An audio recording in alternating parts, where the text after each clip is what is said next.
All right. Hello, everyone. Good morning. Welcome. For those of you who have never been here before, welcome to the California Nanosystems Institute. We are a research institute at the center of what is called the Court of Sciences at UCLA. So unlike a traditional academic department that grants degrees, we are a research department.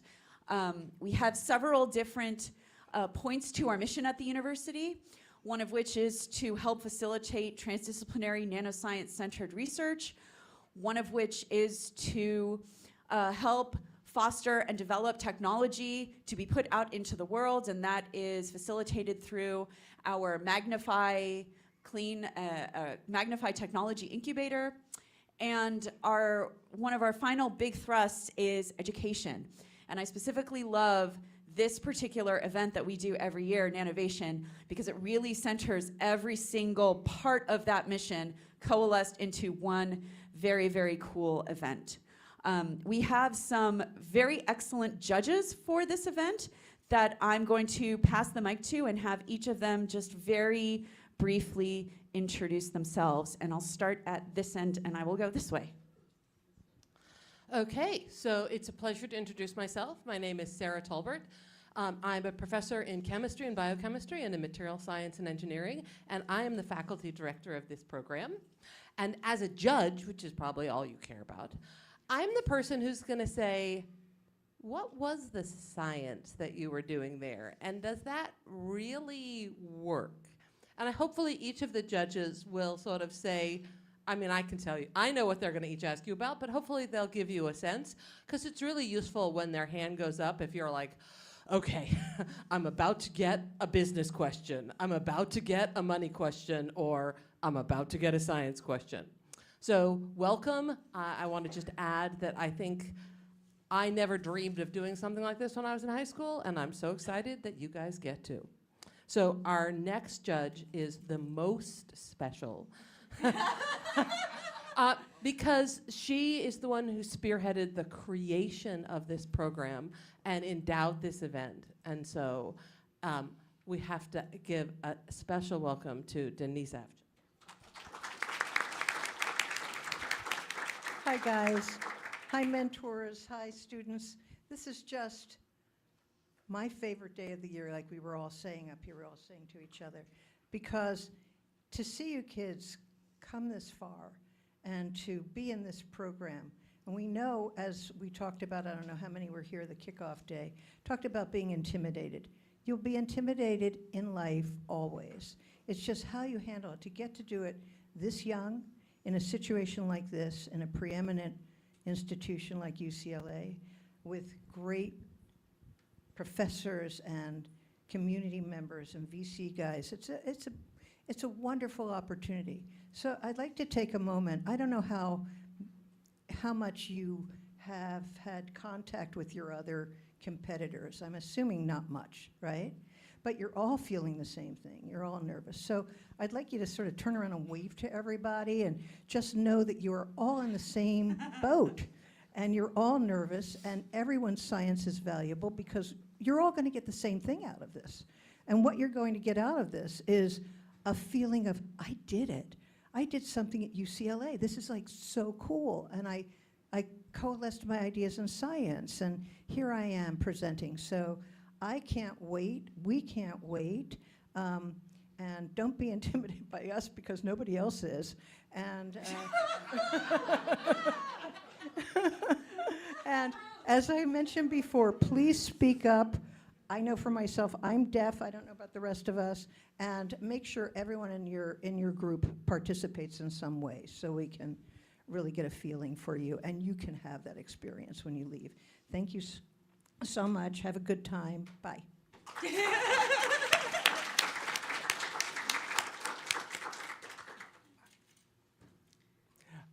So my name is Howard Coe. I'm a partner with a venture capital firm called Morpheus Ventures. We're based in Los Angeles. We typically invest in kind of companies across the board, including companies in what you guys are trying to do in what we call deeper sciences, deeper tech. And we typically invest $1 million to $10 million in kind of companies fairly early on. When I see kind of what you guys are all doing there, I saw a little bit brief tidbits of the presentations you're about to kind of present. I'm always super impressed with what you guys are doing. At your age, Neil and I were just talking about it. At your age, I was playing basketball until sunset, right? I had no idea about any of this, about entrepreneurship, businesses, presenting in such a room. I encourage you guys to, just soak in. I think this environment. I think it's such a great experience to do this so early on, kind of in your careers. You have so much time ahead of you to iterate. That frankly, I don't think I had the opportunity to do kind of back when I was at your age. So I really appreciate the efforts, not just for yourself, but all those who supported you. It takes a village to do a startup. And I look at a lot of stuff you guys do as effectively a startup. It takes parents, mentors, as well as your compatriots here to be standing here today. So enjoy today, and I think just making it this far is such a triumph, I think, for all of you. All right. So I look forward to seeing all your presentations.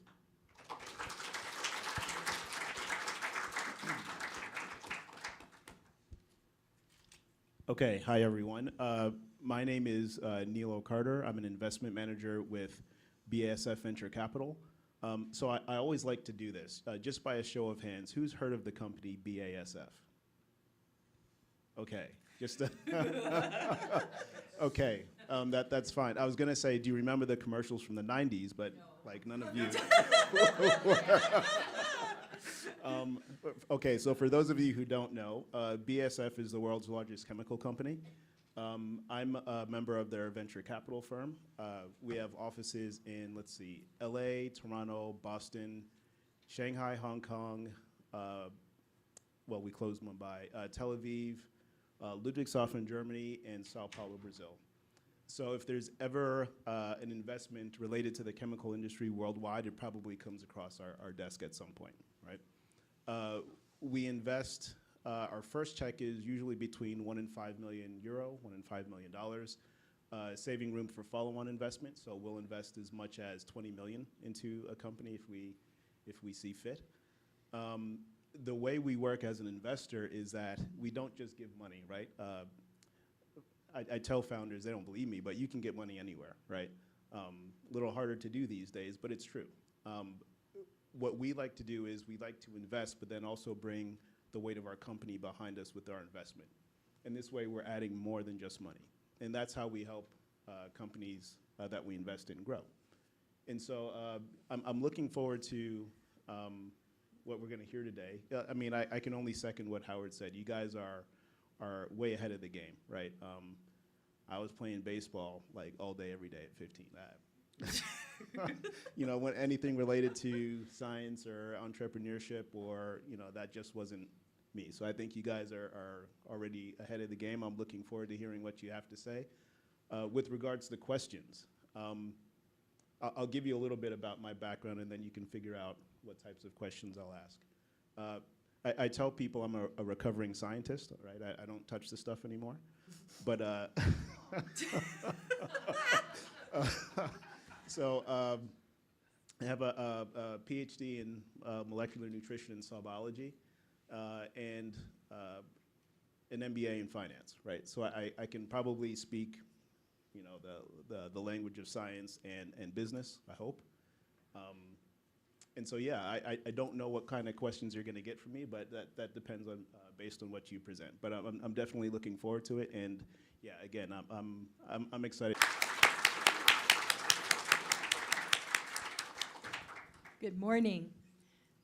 I'm Sonia Luna. I'm Executive Director of the California Nanosystems Institute. There are two things I want to say. First, I'm very proud of all of you and what you've done. No matter what happens today, you've learned a lot, and you're going to grow from this experience. The second thing I want to say is when I was 16, I was the winner of the Kentucky State Science Fair.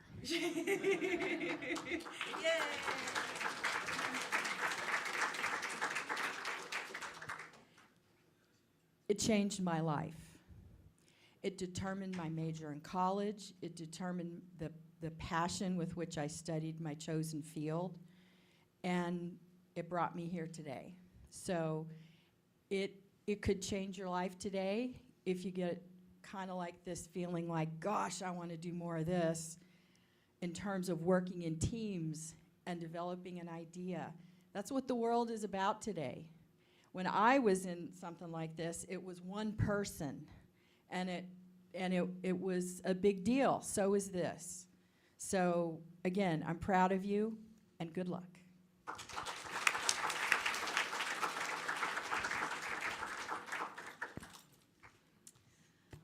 All right, so before we get into our presentations, I just have one extra thing to add, which is that we do have these wonderful prizes, and we have to send an extra thank you again to Denise Avchen and ERA Science for being the sponsor of these prizes. However, win or lose, you guys are winning today by doing this, and this experience is invaluable. We've had winning teams go on to do great things. We've also had losing teams go on to do other competitions and win them. So even if you do not win a prize today, this should not stop your journey, and your journey is going to continue. If you all have time today, I would actually go and look up a company called Bessemer Venture Partners and look at their anti-portfolio, which is a portfolio of companies that they did not invest in despite having the chance. This includes Airbnb, Apple, eBay, FedEx, Google, Intel, PayPal, all sorts of incredible companies that they did not choose to invest in. So if you don't win this competition, please do not think, oh my gosh, this isn't for me, I didn't make it. Please continue on. It's a journey. It is not one time, one stop.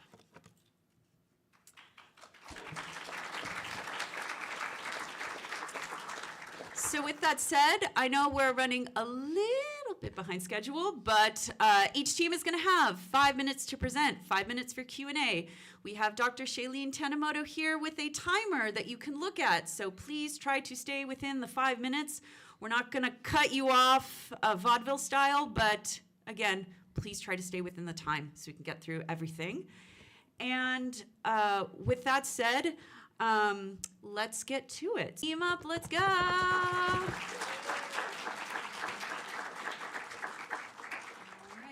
let me get your presentation up.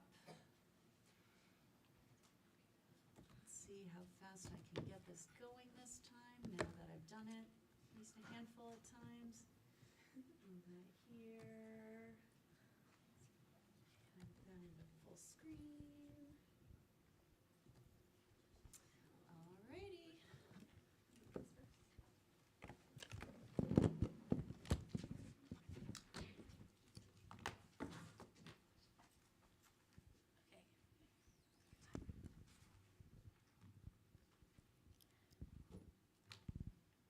Imagine waking up and your biggest concern isn't school or work, but whether you'll have water to drink. This is the reality for over 4 billion people who face water scarcity at least 1 month each year. Climate change and population growth worsen this crisis, especially in dry regions like sub-Saharan Africa, the Middle East, and parts of Asia, as you can see on the graph. Water scarcity is a catalyst for two major problems: public health and food insecurity. A lack of clean water can spread diseases like cholera and typhoid, and since nearly 70% of water is used for agriculture, crops fail without reliable supply, threatening food security and making sustainable solutions like hydrospines essential. While our core mission is to address global water scarcity, our initial goal is to partner with governments, outdoor recreation services, and relief organizations to deploy hydrospines in areas where water access is limited, such as hiking trails, campgrounds, RV parks. And for instance, one study found that 75% of hikers were hypohydrated after a hot hike, and 58% didn't bring enough fluids to replace sweat loss. By first serving these markets, we can generate the revenue needed to support our social impact division, which will help fulfill our long-term mission. We also aim to expand into agriculture to support farmers and reduce food insecurity, as well as selling for individual use in the future. Current solutions, like rainwater harvesting, rely on weather and risk contamination. Reverse osmosis filters water, but this approach is too slow and not scalable for the growing global demand. Technologies like atmospheric water generators or other nano water collectors pull moisture from the air, but require huge amounts of energy and can cost thousands of dollars. That's exactly where Hydrospines comes in. Hydrospines is a modular and energy-efficient nano water harvester. Now, our idea essentially mimics the natural water collecting abilities of real cactus spines. And we do this by implementing the same nanogroove structures that you see here to effectively pull moisture from the air. Now, this works because of capillary pressure, which essentially drives water through these small nanospaces on the screen, giving cactus spines its hydrophilicity. Now, each unit has 12 removable panels, each holding 200 spines made of polylactic acid and coated with titanium dioxide for self-cleaning properties and for maximum water condensation. Now, these spines feed water into a marine-grade aluminum base, which is corrosion resistant, and stores up to 54 liters, from which water is then accessed through a faucet. Our compact design works efficiently in both humid and arid environments, delivering clean water anywhere from backyards to public spaces. One unit harvests an average of 15 liters per day, which is more than enough for the basic needs of several people. In order to create the nanogrooves that gives our design this functionality, each panel is injection molded with precision and consistency. Unlike our competitors, Hydrospines requires no energy to operate, and future versions will be stackable and scalable for agricultural and broader applications. Finally, our panels are replaceable individually, making maintenance easy and affordable. Now let's move on to our 3-year business plan. Year 1 will focus on research and prototyping. During Year 2, we will field test and improve our design based on feedback. And Year 3 will be dedicated to scale manufacturing and partnering with sustainable manufacturers. We expect to complete these steps and begin expanding by Year 4, including full-scale manufacturing, warehousing, and hiring production and marketing teams. Now let's move on to our cost analysis. So including costs of product development, operational expenses, patents, and labor, we will need $3.2 million in funding over our first 3 years, sourced through SBIR, investors, and private grants. Now, each Hydrospines unit costs $50 to produce, and we sell them for $150, yielding a gross profit of $100 per unit sold. Moving on to our replacement panels, they cost $5 to make, and we sell them for $10, resulting in a $5 profit per panel. Now, we can expect to sell 35,000 units and generate $3.5 million in annual profit within our first year by capturing just 0.1% of the total atmospheric water generation market, currently valued at $3.5 billion. Now, as we expand, our long-term goal is to eventually reach a 10% market share as the market expands to $6.2 billion by 2034. We also want to operate on a dual approach. First of all, our commercial branch sells Hydrospines to customers, while our social impact division focuses on our core mission of alleviating water scarcity affecting over 4 billion people. To support this goal, we'll donate 7 Hydrospines units to underserved regions like Sub-Saharan Africa and the Middle East for every 100 units sold. This also strengthens our brand by appealing to socially conscious customers. Hydrospines minimizes environmental harm by using recyclable materials and requiring no external energy. Its low-cost design makes clean water accessible in low-resource and disaster-prone regions. By providing safe hydration in critical conditions, it has the potential to save lives and support vulnerable communities. So please, help us help the world and envision the future of water with Hydrospines. Thank you.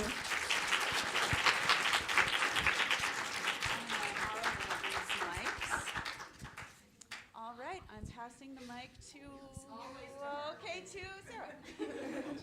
Okay, so that was a really awesome presentation, but my key question is, how did you get this number of 15 liters per day? Because it's really high compared to any other water harvesters that I've seen.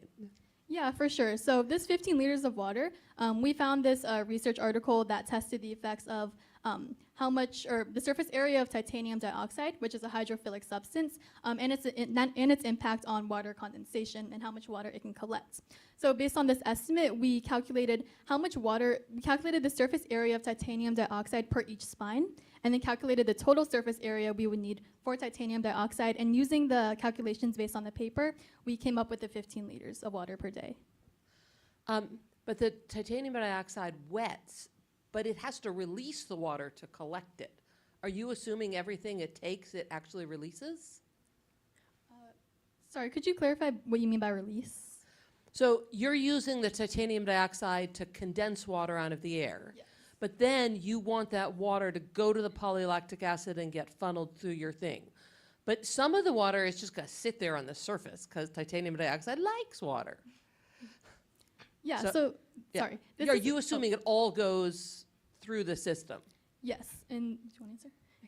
Yeah, so basically, because of the angle that our spines are going to be pointed at, as we'll have to probably adjust through like testing and development, so we don't have an exact angle, but it's going to be slightly pointed upwards, and due to like gravitational forces, and because of like the mass that it's going to reach once like a large amount of water collects on the spine, it's going to travel downwards into the nanogrooves, into the inside of the spine, which is made of PLA, and PLA is hydrophobic, so that's not going to want the water to just sit inside of it, so that will force it to go down into the container. If that makes sense. Yeah, it's all well thought out. I think the real number is going to be a little lower, but that's okay. Other questions? By the way, if you guys need a supplier of PLA, I got you, right? So, you know, my question's more related to the actual business model. So a handful of questions all at once. Specifically, who would you sell to? Number one. Number two, as a customer, would it be better to own the hydrospine or to lease the hydrospine, right? Like, would I want to have that CapEx on my balance sheet, or do I want to own the actual device, be responsible for the maintenance, or would I just want to lease it from you and, hey, if there's something that needs to be replaced, I call you out and you replace it? And then what would be the maintenance cost per unit? We talked about the panels and how much they cost, but what are the maintenance costs per unit?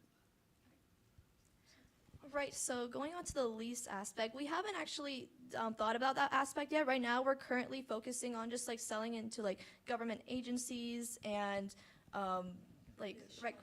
recreational parks and services like that, and like disaster relief organizations where they're going to own and maintain it by themselves.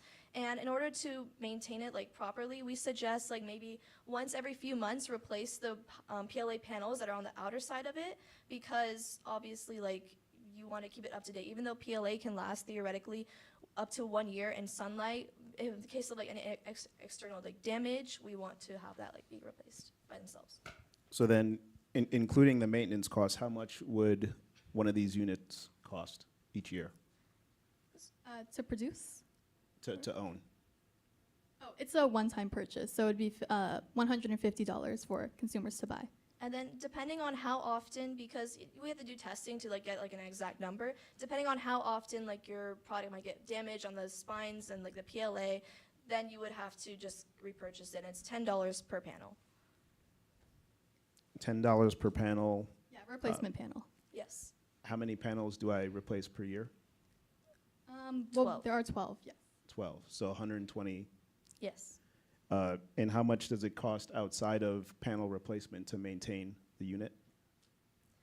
We don't believe that, I mean, unless the aluminum itself gets damaged, then you would have to replace the whole structure itself.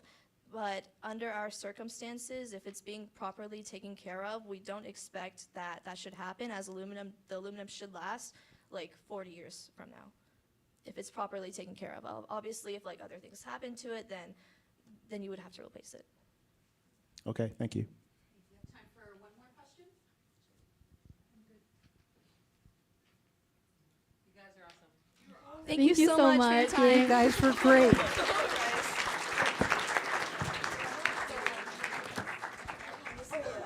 All right.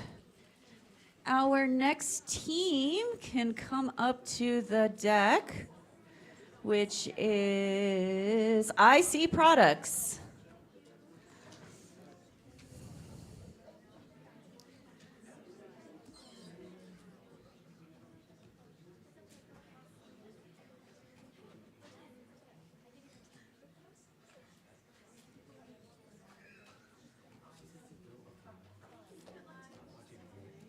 Whoops. Sorry about that. Just trying to find the full screen of it all. There we go. There we go. All right.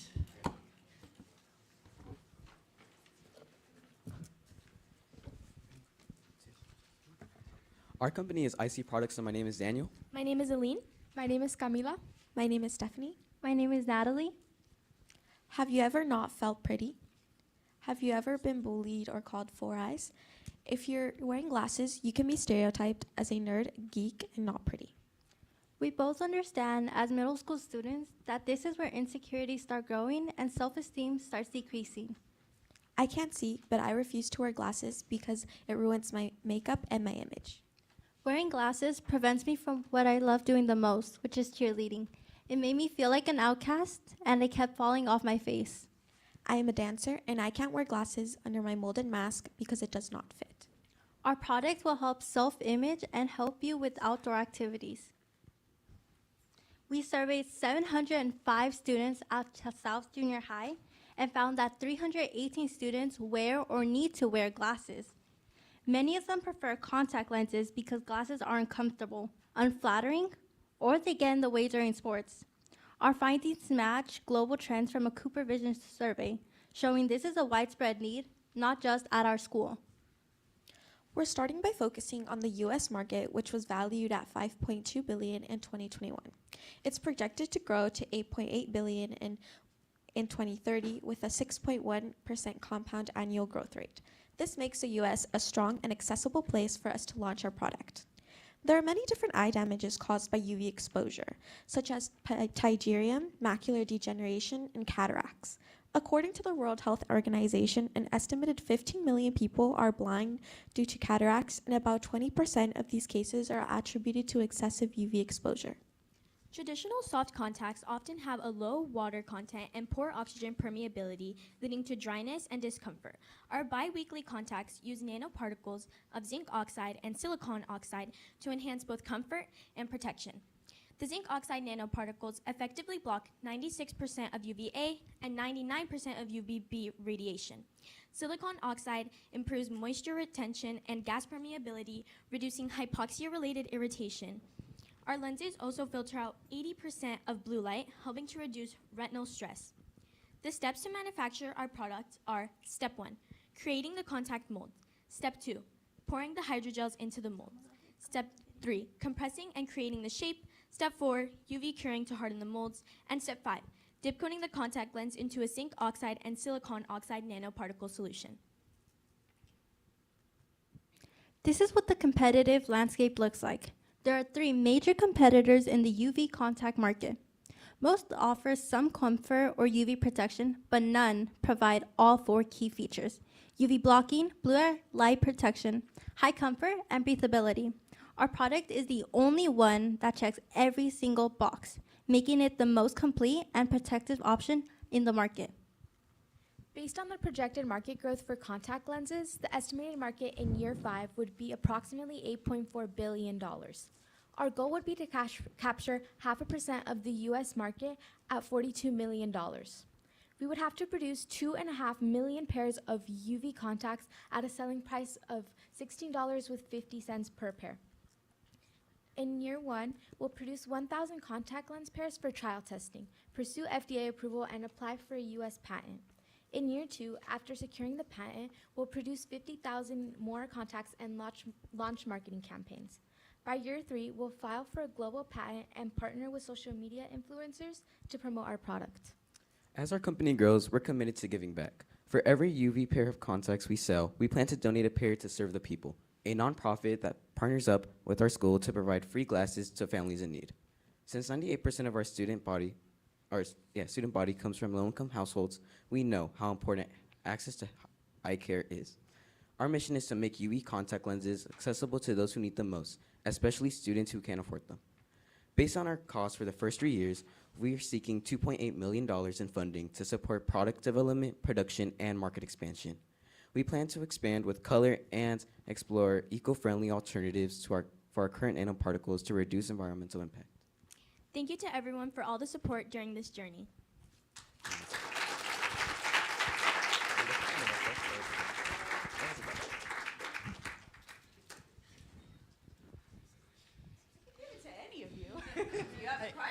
I'll start. Okay, so zinc oxide is white, and silica is white, and the contacts have to be clear. So how are you making your coatings clear? Yeah, so since it is in a nano form, the more like spread out they are, the better it is. Like the more you can see, the clearer it is. And so that's our goal, to make it as small as we can and as expanded as we can. And silicon, is that what you said? Or Silica, I think is what you said you were using. We're using silicon oxide. Silicon oxide. silicon. Silica is Yeah. the chemistry word for silicon oxide. Oh, okay. Okay. Means oxide. It's okay. So, how small do you need to make them? Less than 10 nanometers. Good answer.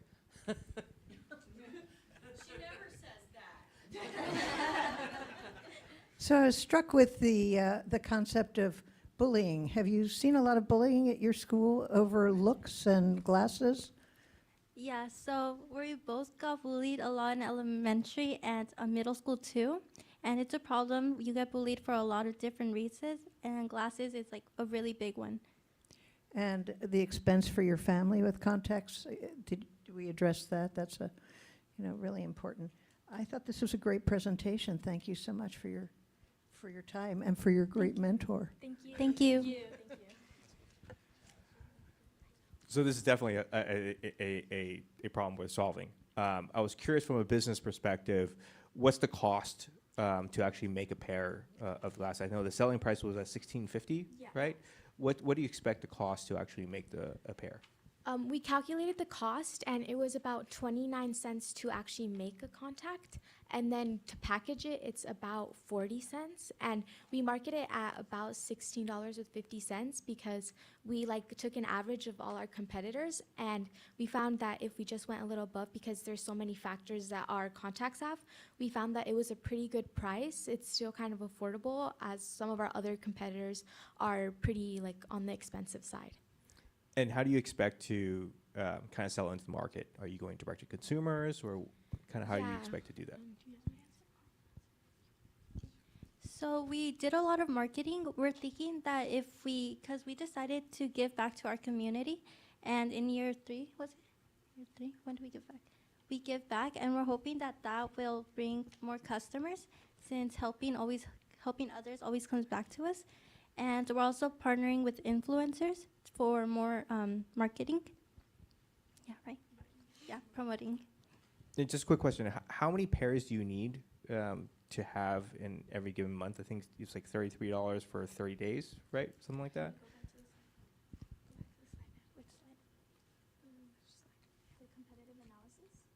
I guess better question is this disposable?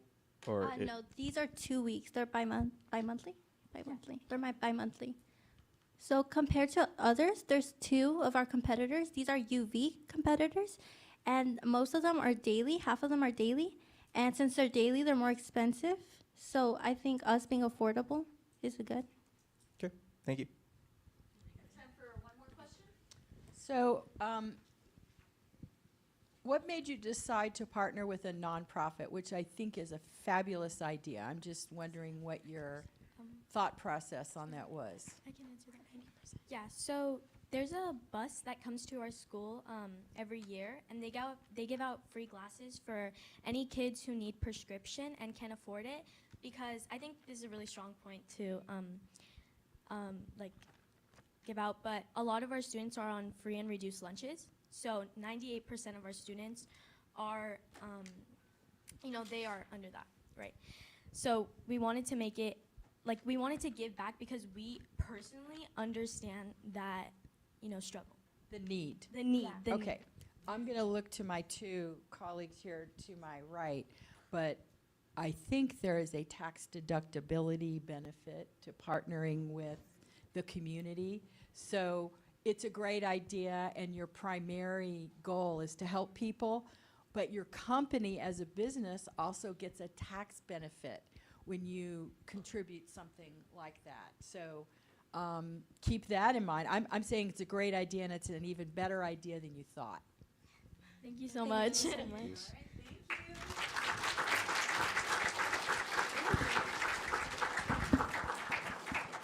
All right, team 3, nanofluidics.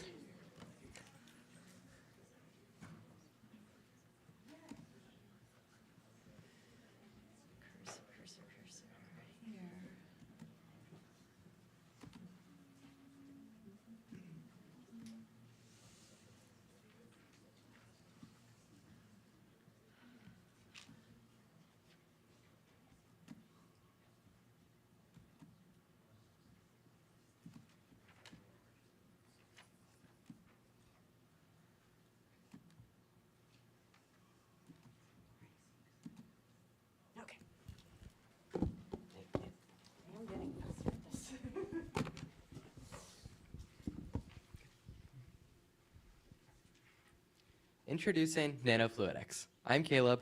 I'm Landon. And I'm Evan. Unfortunately, Yasha couldn't be with us today, but that's no problem. Let's get into it. In the time it took for us to walk up to this podium, one person has died from a disease that we know how to cure: hepatitis C.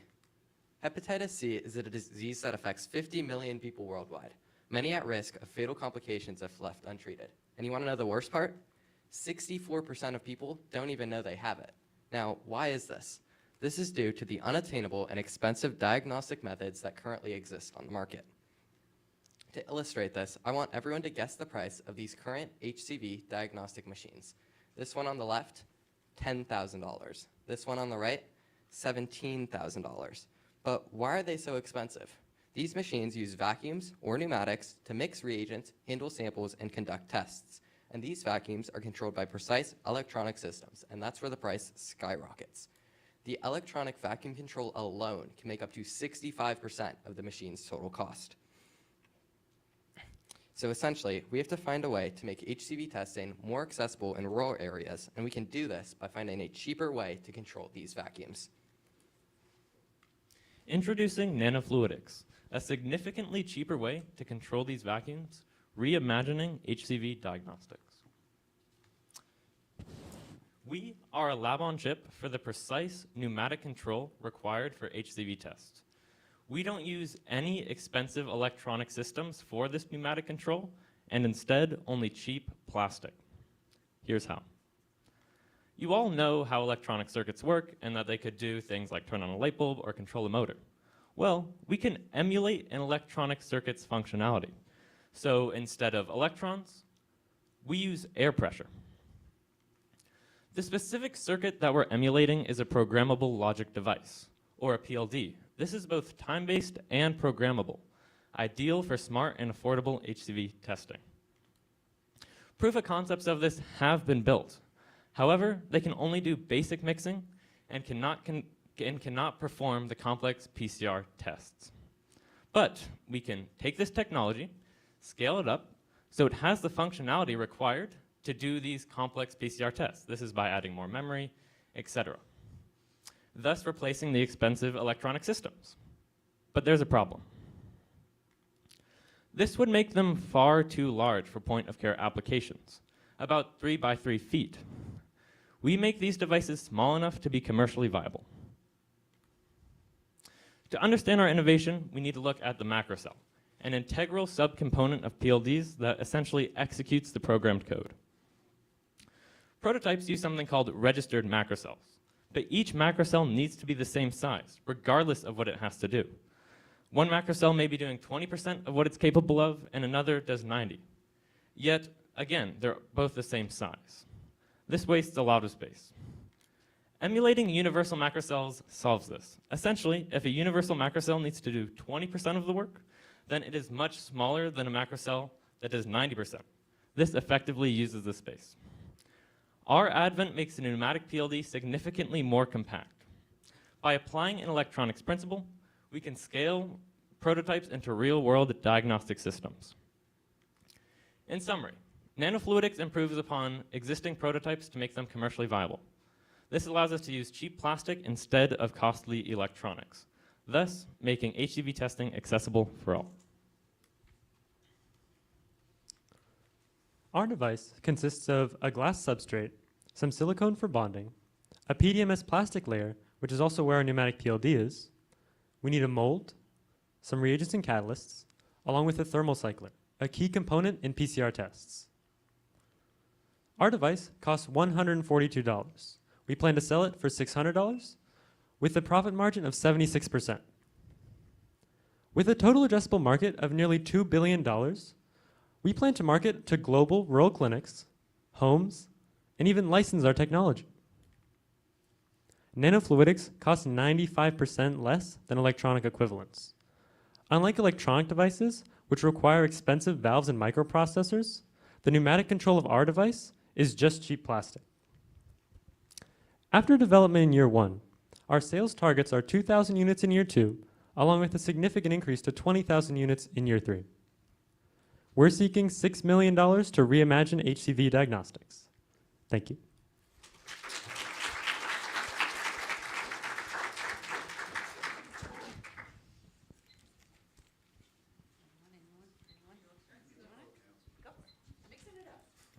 Okay. Comment and then questions, right? Comment, quote unquote cheap as a value proposition for greedy venture capitalists is not so attractive, right? Is there a different word you can use other than cheap, or a different value proposition you can communicate other than, we do it cheaper? Yeah, so if we go back to this slide, the reason our device is so cheap is because we're trying to make it accessible. No, don't say cheap. Sorry. Sorry. So our device is more accessible than other alternatives that are on the market because we're appealing to untapped rural markets which don't have access to more expensive devices. So inexpensive. Yeah. Okay. I'm glad you pulled this chart up because I look at the difference in pricing for what's already available on the market and what your instrument price, and the delta is large, and I'm thinking that would you be hurting yourself as a company by pricing so low, given that you're not pricing based on the material, you're pricing based on what you're offering to the customer. And that has a certain value in the market versus whatever you use to make the material, right? So if you were to price based on the value you add to your customer, what would be the price of your instrument? So yeah, let me just first explain how we came up with our price. So in our research, we found that rural clinics typically have a budget of around $10,000 for their diagnostic testing machines. So we needed to price ours in a way that'd be accessible for them. But there's obviously some variation in that. So if we were to go to more places with higher budgets but still can't afford very expensive testing machines, we could price it higher and, get our value across better to prospective clients. So because we're targeting rural markets, we're going so low. If we were trying to do large hospitals, we'd definitely be more comparable to the other alternatives. Just trying to expand our market pool with this price. You're focusing on rural areas, and I have relatives in rural areas. Is that because there's less healthcare infrastructure in the rural areas? Okay, so you envision these in hospitals in rural areas or doctors' offices, or what do you envision? So we were kind of planning to not only just the hospitals, but also, home tests and, licensing our thing. So we're aiming for not just clinics, but yes, as well. Okay. So small clinics, that's kind of the market. Okay. You might also think about partnering with major health organizations like the World Health Organization, United Nations, that sort of thing. We have time for Yeah. Okay, so what is the pressure source that's driving your fluidic device? So it can really be anything. It could even be a hand pump for these rural areas, but we'll also probably include a electronic, you could plug into a wall and it generates the pressure source as well, which will add to the cost, so we'll definitely add that to our presentation. So a compressor. Right, because you said that basically the fluidic pumps was the biggest cost of a standard system. Mm-hmm. Go ahead. Sorry. It's kind of like the intelligent control of because there's very specific timing that needs to be done. And it's this timing, okay, you have let's say five vacuum outputs. Which ones do you need when? So it's not necessarily just so it's a bunch of smaller vacuum sources that need to be intelligently controlled. So that's what we're doing. Okay, so two more quick questions. If you're trying to use fluidic logic to replace the specific pumps, but that means that you probably need a really stable source, or you're going to mess up your fluidic logic. Yeah, so that is a good point. We would need some sort of a constant air compressor, which we didn't include. So yeah, we would need a constant pressure source to power our fluidic logic. And the last thing is, you're just basically trying to make a mobile PCR system. So there's a million things that PCR is used for. Why did you pick this one?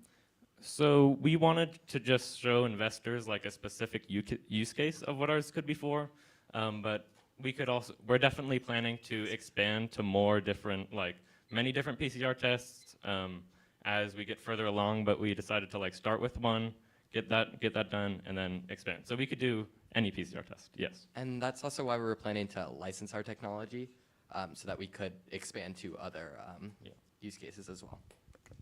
I know we're running long on this, but I was really curious. Hep C, how did you hit upon hepatitis C as your project? Well, we were looking for something that would have the most impact, and we found that this was a disease that like wasn't really looked at for like these rural areas, and as mentioned, so many people are undiagnosed, so we decided to do this one with the most impact in mind. No.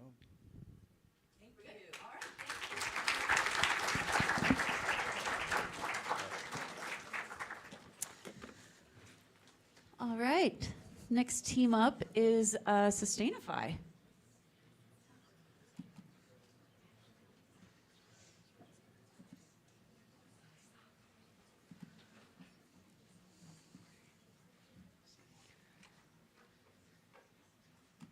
Wow.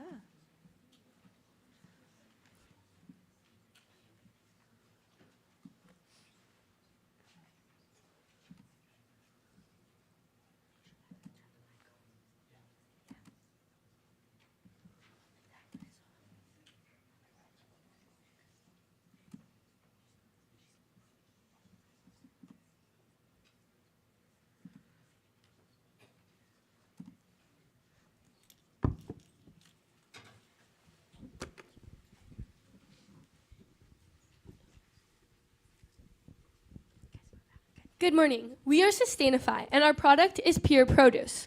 We are looking to create safer crops for a better future. My name is Marianne Whitney, and these are my teammates. I'm Carlos Castillo. I'm Nayeli Castillo. I'm Natalie Ayu. And I'm Oscar T. So, why should we care about this? Well, a family friend of ours was recently diagnosed with cancer. They had a very healthy lifestyle, and so it was a complete shock. The doctors draw that it was an external cause, likely caused by harmful pesticides. So what is hidden inside your produce? 40% of crops have pesticide residue, which is carcinogenic, leading to cancer. 20% exceed safety limits, leading to 20% increase of likelihood of diagnosing cancer, and 30% of our targeted crop, strawberries, have 10 plus harmful carcinogenic pesticides. So, how do traditional pesticides fail? So they require frequent reapplication. They require almost 5 times or more reapplication because effects do wear off. There's toxic runoff due to effects going into the soil and water. There's also harming not just us, but also our furry friends. So how do we solve all these problems that traditional pesticides pose? Well, introducing Pure Produce. Pure Produce is an insecticide or a pesticide powered by nanotechnology. It's biocompatible, non-carcinogenic, and it's more accessible and longer lasting compared to traditional pesticides. Here's how our product is better. So you only need to apply it once per season. It'll last the full crop cycle, so you don't have to worry about multiple applications. Our product is also non-toxic. Fluorouracil, the chemical we're using as our pesticide, is safe, non-carcinogenic, and has been cleared for use by the FDA. It reduces runoff, as nanoparticles have been found to be stickier than regular particles, so more of the pesticide will be attached to the plant and not to the water running past it. It cuts spending by almost 30% per acre on pesticides. Our materials are environmentally friendly and biocompatible, and it specifically attacks sucking pests such as aphids, some of the biggest problems that strawberries face, meaning that it's worse for them, but better for people and friendly animals. So here's how we make the nanoparticles. Step 1, we have a PLA, polylactic acid, and we mix that with dichloromethane, and that helps create our shell. Next, we have fluorouracil and acetone, which are our pesticide and solvent respectively. We mix them with dimethyl sulfoxide, and that helps create the core of the pesticide. We mix these two together, we dissolve them in ethyl acetate, and we blast it with the ultrasonic horn until it reaches the nanoparticle scale. Finally, we dry it off in a drying oven. We place it into a centrifuge to separate the PLA from the fluororatafone and acetone. We remove the excess chemicals until all we're left with is our trio of PLA, fluororatafone, and acetone, and we store our sucrose. This prepares the particles so that they will slowly dissolve over the course of 3 months, the strawberry's life cycle, releasing pesticides onto the plant the entire time. So apart from strawberries being very delicious, why specifically strawberries? Well, strawberries both have a large market and large problems that need to be solved. As of 2024, the global strawberry market was $20 billion, and that value is growing by 5% annually. Additionally, with the use of traditional pesticides, farmers typically spend around $1,700 per acre, and they spray 5 or more times per season. Here's our growth plan. In 2025, we plan to fill our patent, launch field research, and produce our first 1,000 bottles. By 2026, we will increase our production to 2,500 bottles and begin early marketing strategies. And by 2027, we plan to double our output to 5,000 bottles and potentially expand to new crops, positioning ourselves for regional and national distribution. So here's our financial model. Starting with bottles of 100 milliliters each, our cost of producing each unit is $200.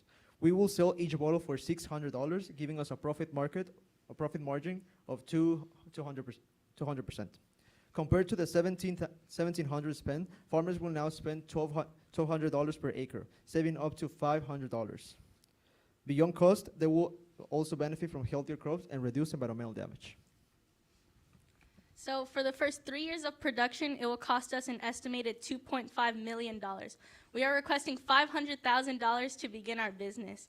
We project that we will be breaking even at year 1, and by year 3, we will have an expected profit of $3.5 million. Thank you. Thank you. Thank you.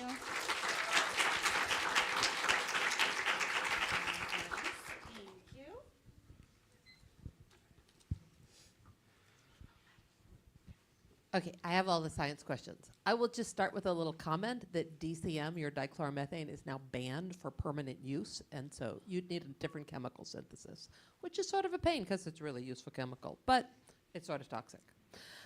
So Oh, that's not a good start. We'll just start there. Okay, so my question is, there's 2 aspects of this. You have a choice of a pesticide that you just briefly said is great, but didn't really contrast to other pesticides.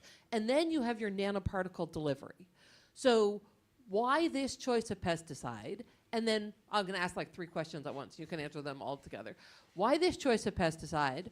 Why can't farmers just spray this pesticide normally, just like a standard pesticide? And if your particles keep it on the plant and make it so you use less, is the cost of creating the nanoparticle really balanced the cost of applying a lot more pesticide? Okay, well, for the first question, which, Do you want me to go back? yeah, we're not, Oh, to thank you. that's a possible appendix if someone asks about cost breakdown. So for your first question, why we chose this pesticide.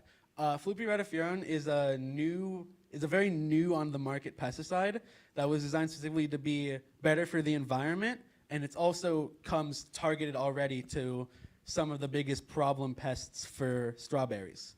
And because we know it's been tested quite a bit in the past 10 years, and it is also more environmentally friendly, we were going for something better for the environment, we chose that one. Also, the big one is it's non-carcinogenic, which was also a big reason why we picked that one specifically. Yeah, many pesticides are carcinogenic, like overwhelming majority of them.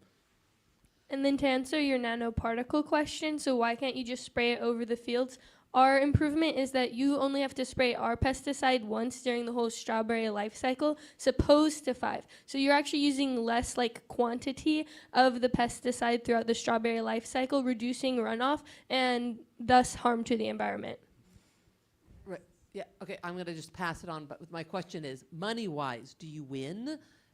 Because your particles are expensive to make. You use less, that's good for the environment, but do you cost the farmers way more money? Or do they actually spend less because they apply less? They should be spending less because they're applying less while getting the same amount of protection. Despite our higher initial cost, it's still like overall like per acre cost is lower. Okay, here it comes.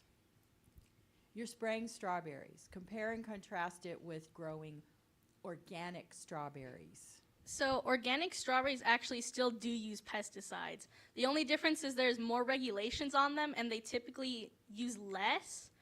So either way, your strawberries will probably have pesticides on them. That's very disappointing. Yeah. A lot of, yeah. Okay, so 2 questions for you. And yeah, okay, let's just go into it. What's the return on investment for the grower that uses your product, right? And there's, when you look at ag tech, especially on the input side, a grower would want to see a return on investment of 3x, right? So if they spend 1,000 for round numbers, they make 3,000, right? Have you calculated the return on investment for applying your product? We have not. What we were calculating for was the cost of using our product versus the cost of using a regular pesticide, and it would cost less for them to use our pesticide than to use another one. So the return on investment is mostly just because their investment is lower than they were already doing, but they would be getting similar, if not identical, money back. Oh, and additionally, like our hope is that ours is more effective using the nano pesticide as it's sticking to the plant longer, so it would reduce the amount of pest damage and thus increase their produce yield, but we would have to do a field test for that. Okay. Second question, a lot of these pests, or specifically aphids that you're talking about, are now on the endangered species list, right? And so pesticides are no longer desirable by these by growers and by regulatory agencies, environmental agencies around the world. What I would want to know is, how does your product compare to a pheromone technology that stops the bugs from reproducing, but doesn't necessarily kill them? I don't know how the two would compare because they're very separate from each other in that, like, because a pesticide is doing a very different thing than preventing further birth of more pests. Well, and like what you're talking about is there is a slightly growing market for integrated pest management, so natural preventions to pests. However, the majority of global growers of strawberries have not adopted these programs despite public backlash. So ours is a good middle ground to help increase profits and sell pesticides, yet reduce environmental damage. Okay, thank you. Thank you.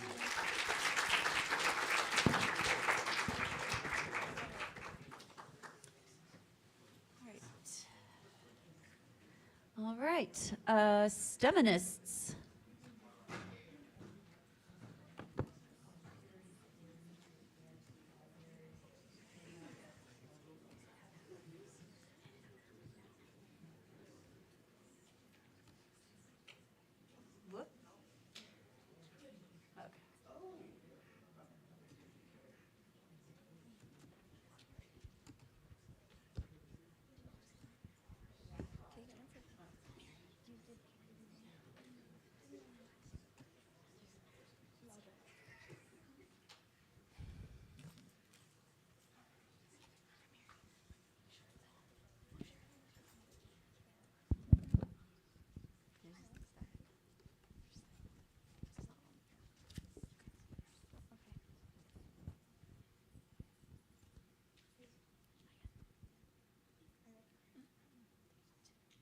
Hi, we're the STEMinists. I'm Michelle. Liliana. Zitlali. Marianne. And Donna. Burns stem from a multitude of sources ranging from small accidents in the kitchen all the way to chemical explosions. Personally, I hold this issue dearly to my heart, as unfortunately in the year 2020, my father was a victim of a chemical explosion, leaving him with 90% of his body being left with third-degree burns. As many of us know, 2020 was a year of uncertainty and pain, but with my father being in the hospital, it really increased my family's emotional trauma. Today, my father still has extreme scarring that makes him feel like an outcast in society, and he has been affected by burn sepsis, an infection after skin graft surgery. Though he's not alone, as burn sepsis is the leading cause of death in patients with extreme burns. With our product, we hope to rejuvenate the skin of patients similar to my father and help them feel not like an outcast. Similarly, aside from chemical explosions, my family also experienced a lot of hardship from the fires in Maui, where most of my family lives.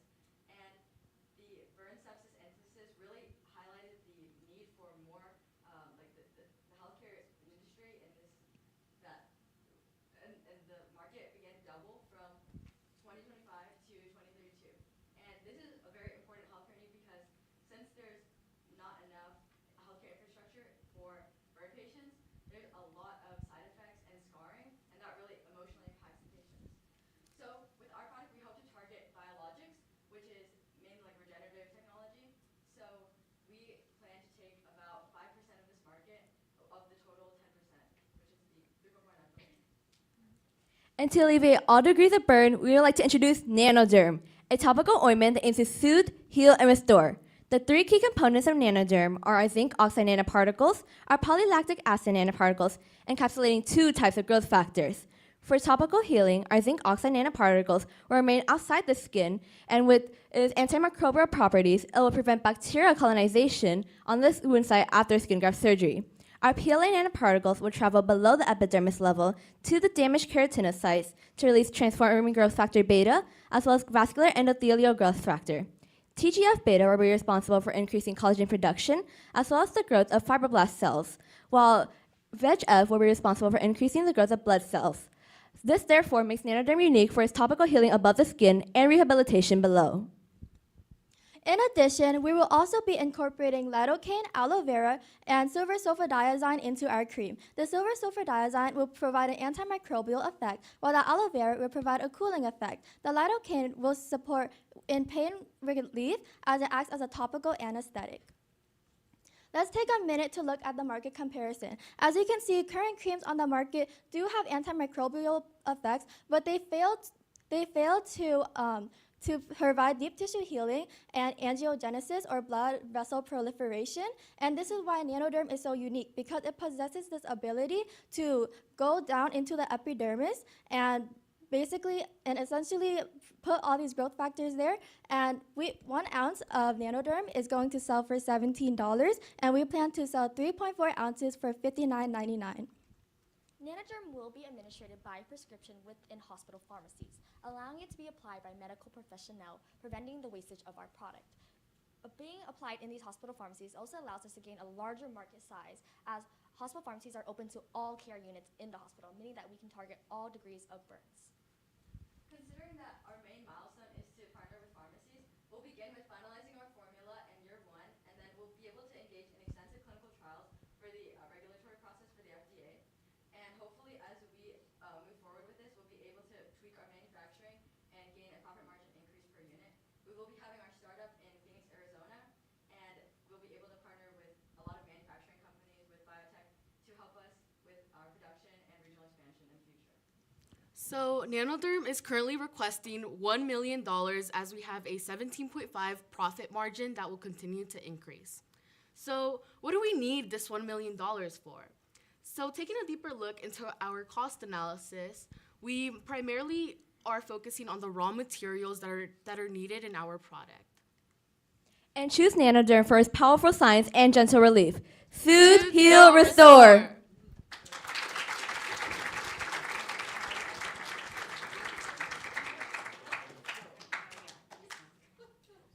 That's all right. It's okay. The most important people could hear you, so.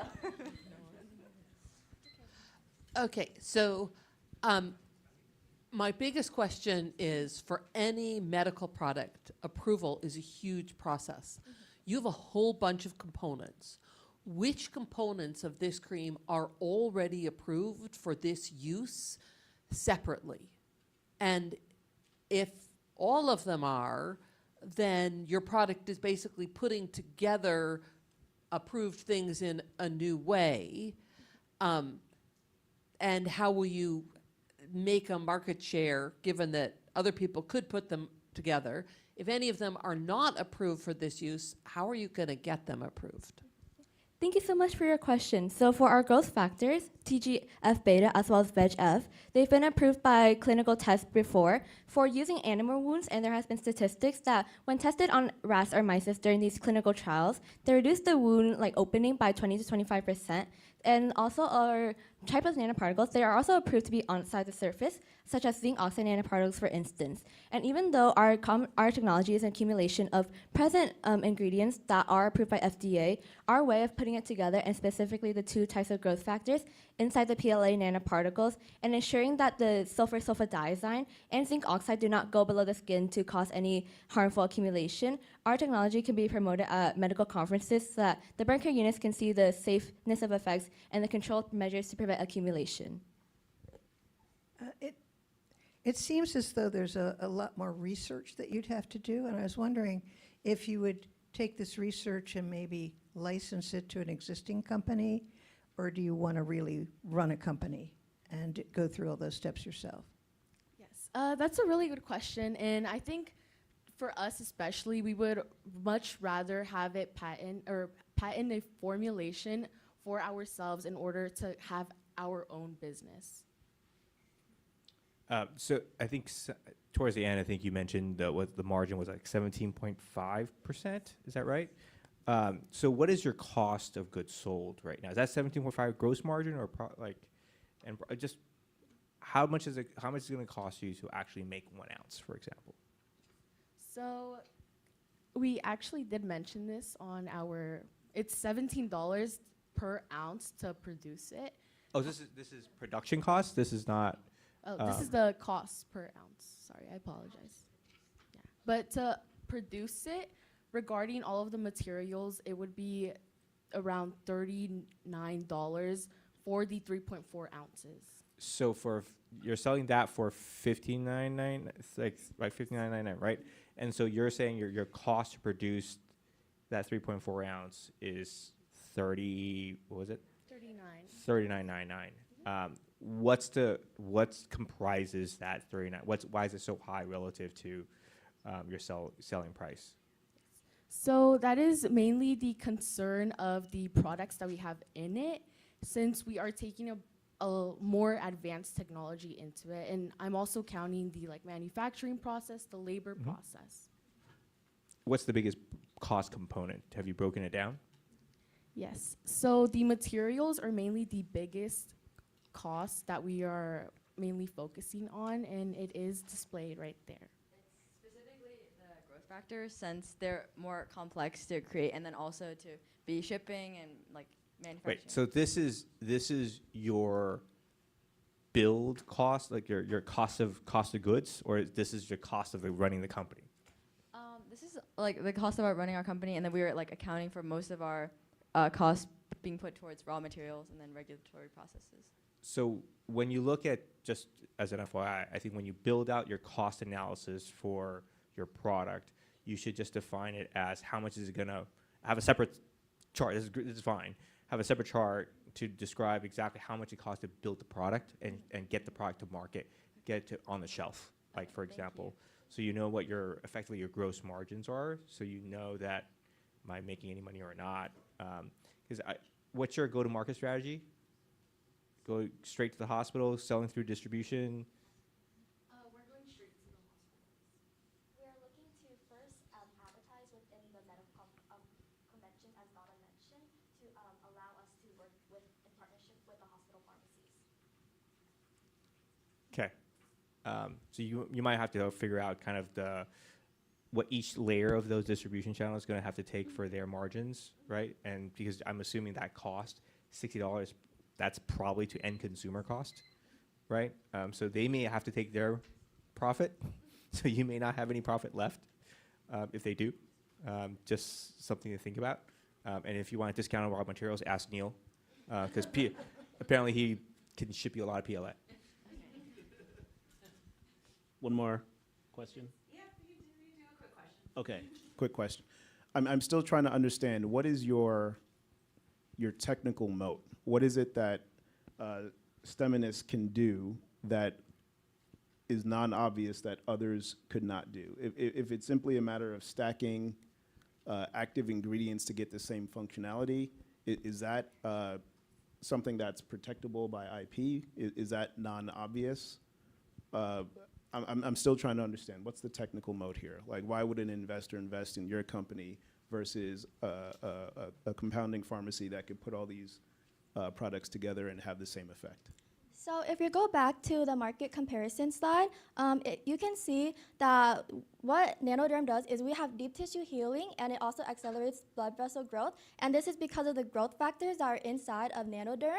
And essentially, Nanoderm has this ability to kind of penetrate through the epidermis and deliver these growth factors to the site, while other topical creams, they're more so topical, and they can't really kind of go through the epidermis. Do you remember, I think you were all there for the cake lecture? Okay. What he's asking about is that a compounding pharmacy can figure out your recipe and make your product. Yeah, pretty much, right? And if that's the case, you know, why not invest in a compounding pharmacy? Why STEMinist? I think in the future we'd have to like consider what you said about like licensing. Now that you brought up that concern, so probably rather instead of like us making it, since it's easier for them, since they have like a source of manufacturing, we would likely give them the like recipe and ingredient as we like went through our clinical trials, and we can make a specific manufacturing. But then also, since we were thinking of like using the like specific nanoparticles, that's kind of unique in its like novelty, even though like the ingredients themselves aren't unique. There's not really, in the market currently, there's not really any use of like nanoscience products or anything like that. So I think mainly the area that we wanted to capitalize on was that there's a lot of room for growth, especially since a lot of these other existing ones are just remedial. They're like kind of like Neosporin, like there's not really like anything special. Okay, thank you. Thank you.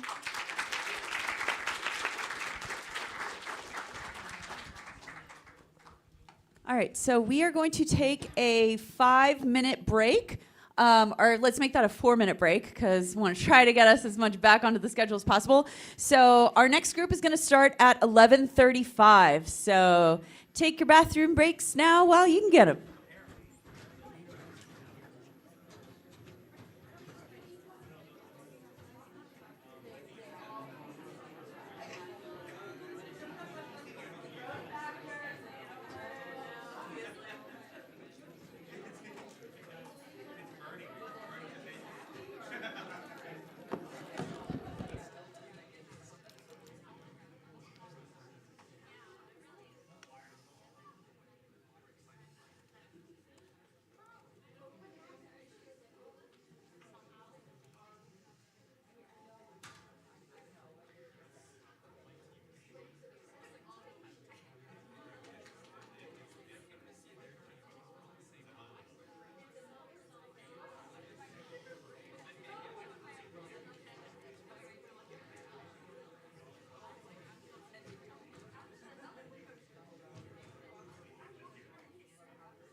You have until 11:35, so 3 more minutes. I mean, you know, we'll start again when you guys are ready. No, I'm not going to get up. Yeah. But ideally, what I said was, we're not going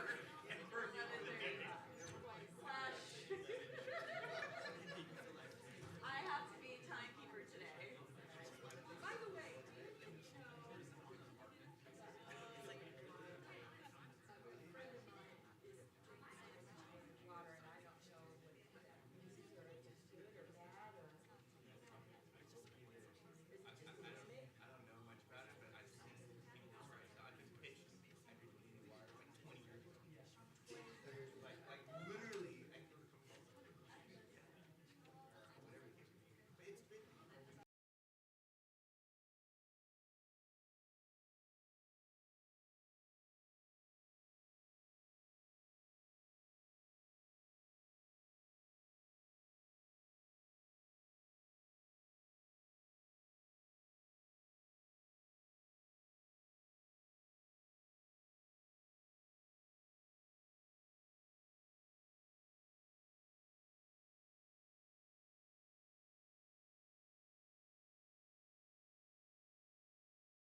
sure these mics are turned on.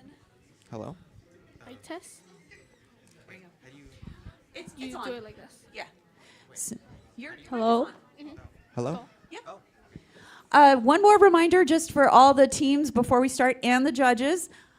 Please don't hold the mic like this. If you gesture, try not to gesture with the mic that is in your hand.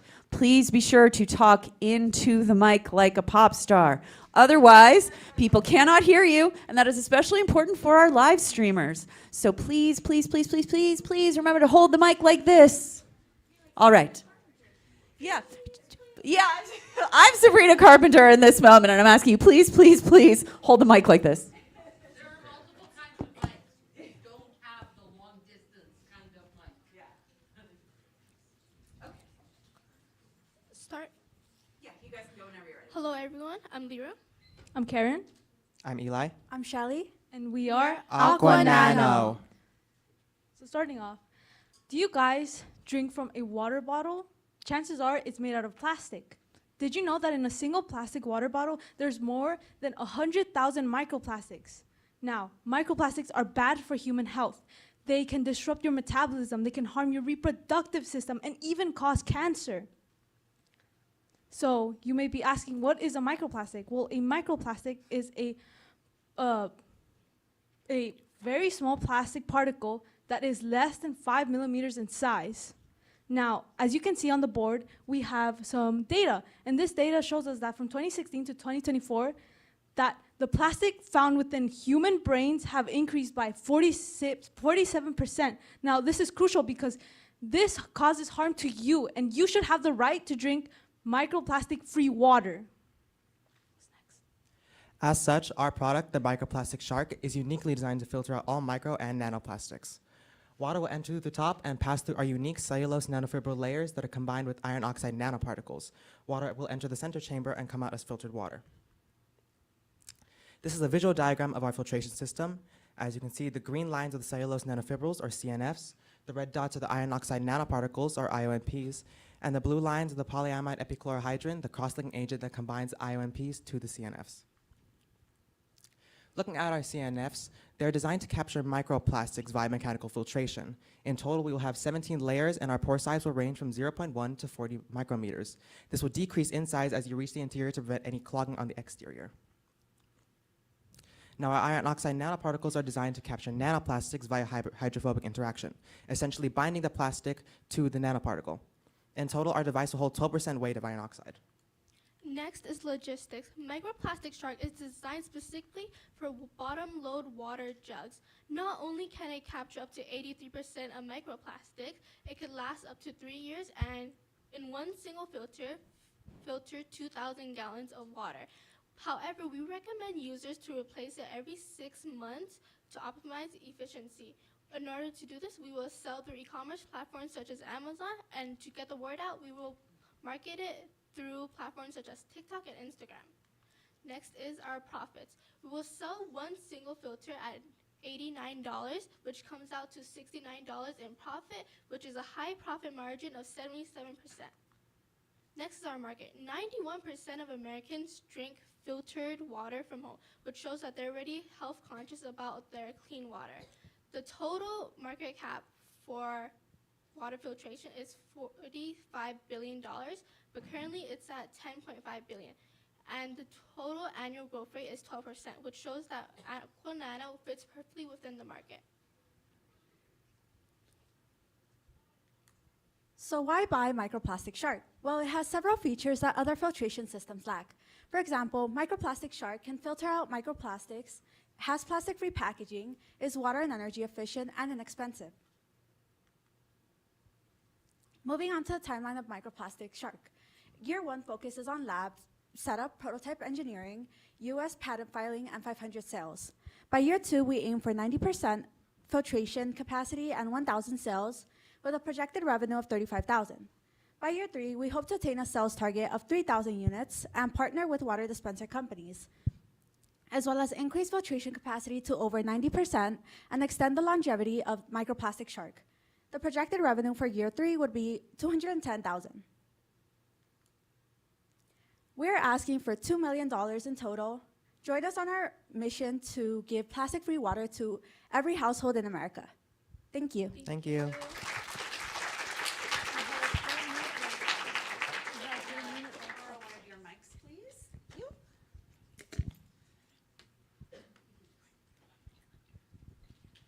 So again, two questions here. Maybe I'll start with this chart here. The only thing that people hate more than a greedy investor is a greedy founder, right? 60% of the investment goes to personnel. For such a critical topic like water, why are we paying you so much?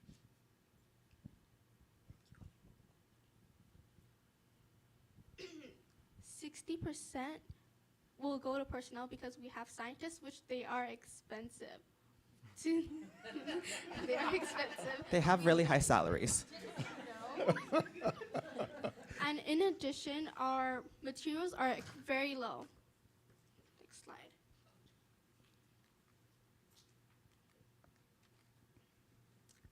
Cost per unit is $20 with the total materials. So we don't have to spend that much just to produce one. So we rather spend more on personnel to better our company. Okay. Okay, fine. Maybe it's a question then about the customer, which would then justify the high salaries for these scientists, right? Does it make better sense to sell the product to government, as in the Department of Water and Power, Con Edison, or whatever water utility, to make sure that the solution is getting in the hands of more people through one customer, which you could probably charge a lot more to then justify the cost of the scientist? Well, we can potentially see that as a possible branch off of our company. But initially, we focus on providing clean water to households specifically. But as we go on, as we said, we want to partner with existing water dispenser companies so that you don't have to personally apply the filter yourself. And we can also potentially sell it to governments as well to implement our process into a multi-step process to fully filter out your drinking water at home. Okay, and I want a hoodie, by the way. Thanks. Okay, I have two science questions. The first one is, why iron oxide to bind nanoplastics? Iron oxide is not hydrophobic. It's actually hydrophilic. There's a lot of things that could bind the nanoparticles, and usually iron oxide is only used if you want to do magnetic separation. So that's the first question. The second one is, you're filtering out plastics with a plastic membrane. So how do you keep your high surface area nanoplastic membrane from generating more nanoplastics, microplastics, than you filter out? Well, according to your, wait, could you repeat the first question? Why iron oxide? It's hydrophilic, and you're saying you're trying to bind hydrophobic nanoparticles. Well, the reason we use iron oxide in the first place because our original idea was to use magnetic separation. But as we moved to this idea, we're using certain chemicals that are layered on top of the iron oxide to potentially, bind the plastic to the iron oxide, like HDTMS. So is there any reason to still have the iron oxide in there? Yes, the iron oxide is there to capture the nanoplastics. Right, but could you substitute something that maybe is more benign, environmentally benign? Potentially, as we go on as a company, we could maybe look at more other effective ways. But as of now, our product uses iron oxide because it is very effective at filtering out a lot of things besides just plastic, and also filter out arsenic. So it has multi-step uses. Okay.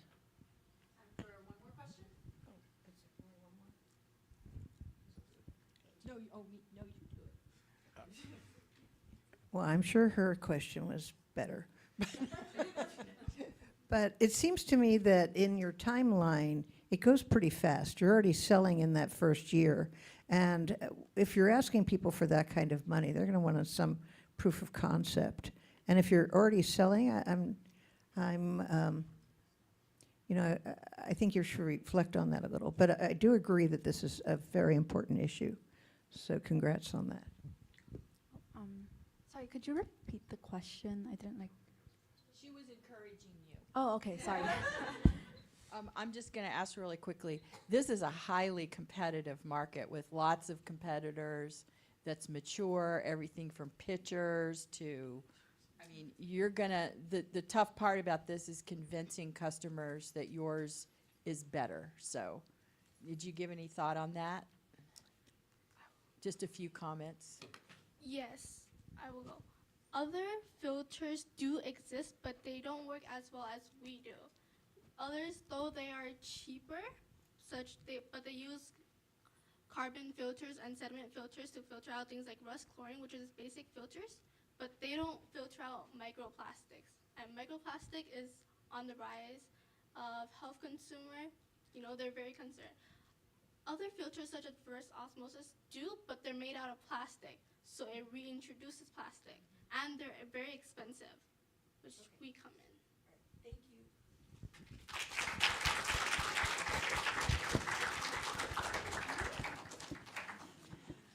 All right. Next group on deck is Board Buddies.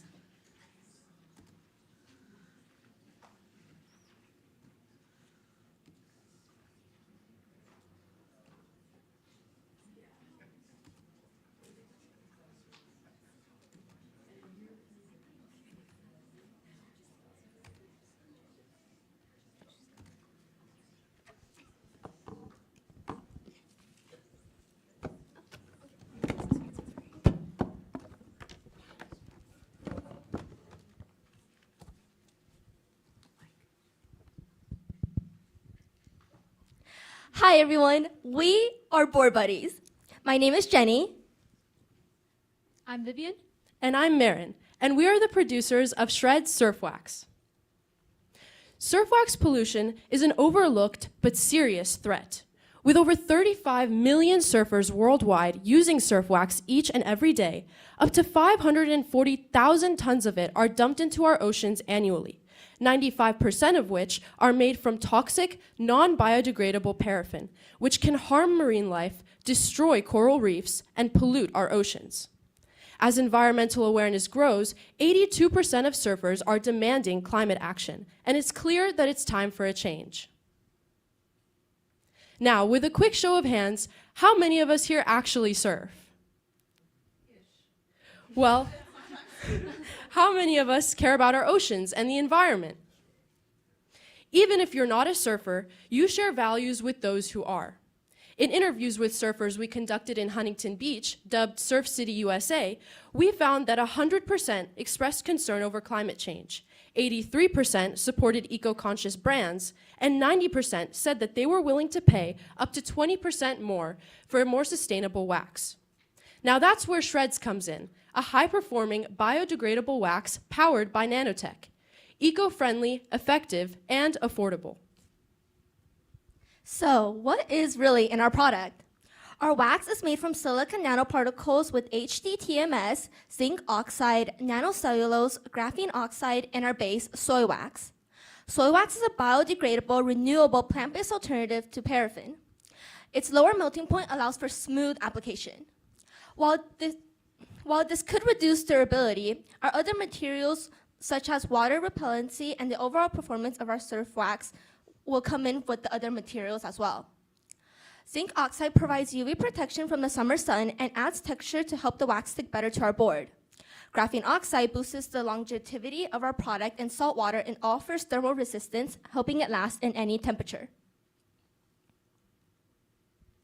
Now, let's take a closer look at our main components of our wax. Silicon nanoparticles and nanocellulose are used widely in many different industries due to their large surface area and excellent biocompatibility. Silicon nanoparticles are naturally hydrophilic, so we'll have to coat them with HDTMS using the sol-gel method to make them hydrophobic. This helps create a rough substance and lowers the surface energy. Silicon nanoparticles can dissolve up to 61% in just 6 days, and HDTMS is also shown to be environmentally compatible. Nanocellulose, a green nanomaterial mostly derived from plants, is a non-toxic, biocompatible, and enhances the spreadability and the long-lasting grip. While some surf waxes only work in cold or warm water, ours work in both, allowing our product to reach global waters. We got you wherever you are. Let's shred waves, not the planet. Okay, so what that shreds apart from our competitor like Sex Wax and Sticky Bumps, both are paraffin-based, is our eco-friendly, high-performance formula at an affordable price. We are the go-to option for surfers, surf schools, and retail shops that seek a sustainable alternative. So financially, over 3 years, our net profit is expected to grow significantly from $12,000 in year 1 to $145,000 in year 3 as we reach more people. Each bar costs around $1.04 to make, and we're going to sell it for $4.25, giving us strong profit margins and room to grow in long term. Over 3 years, we'll start by prototyping and seeding our products at trade shows and surf competitions, while reaching out for social media partnerships and securing a domestic patent. In year 2, we'll integrate into the US market through more effective advertising techniques, such as with the World Surf League's One Ocean Environmental Initiative. By year 3, we'll seek to scale globally, secure international patents, and boost our brand visibility through collaborations with surfers around the world. So, why invest in us? We're entering a huge surf market with enormous potential to receive our eco-friendly products. With large projected profit growth, a sustainable and scalable product, and a clear milestone, we're seeking $500,000 to expand our production and marketing. Your investment will help Shred Surf Wax redefine the future of eco-conscious surfer gears. So, are you guys all ready to make some waves? Let's stick with the board buddies and shred with the best. Thank you.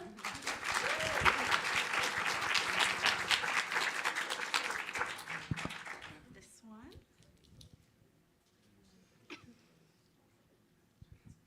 Okay, is this on? Yeah. So you guys talked about the environmental benignness of silica particles and nanocellulose, which I agree with.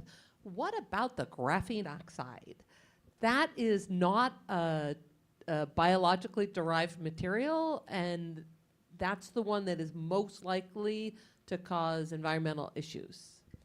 So yeah, we found that if we were able to use the graphene oxide in smaller amounts in our recipe, we would be able to ensure that it didn't harm the environment. Also, because of graphene oxide, it has a darker color. We didn't want it to affect the color of our wax either, so we needed to use it in smaller trace amounts, and we were able to find research to show that in those amounts, it remains environmentally safe.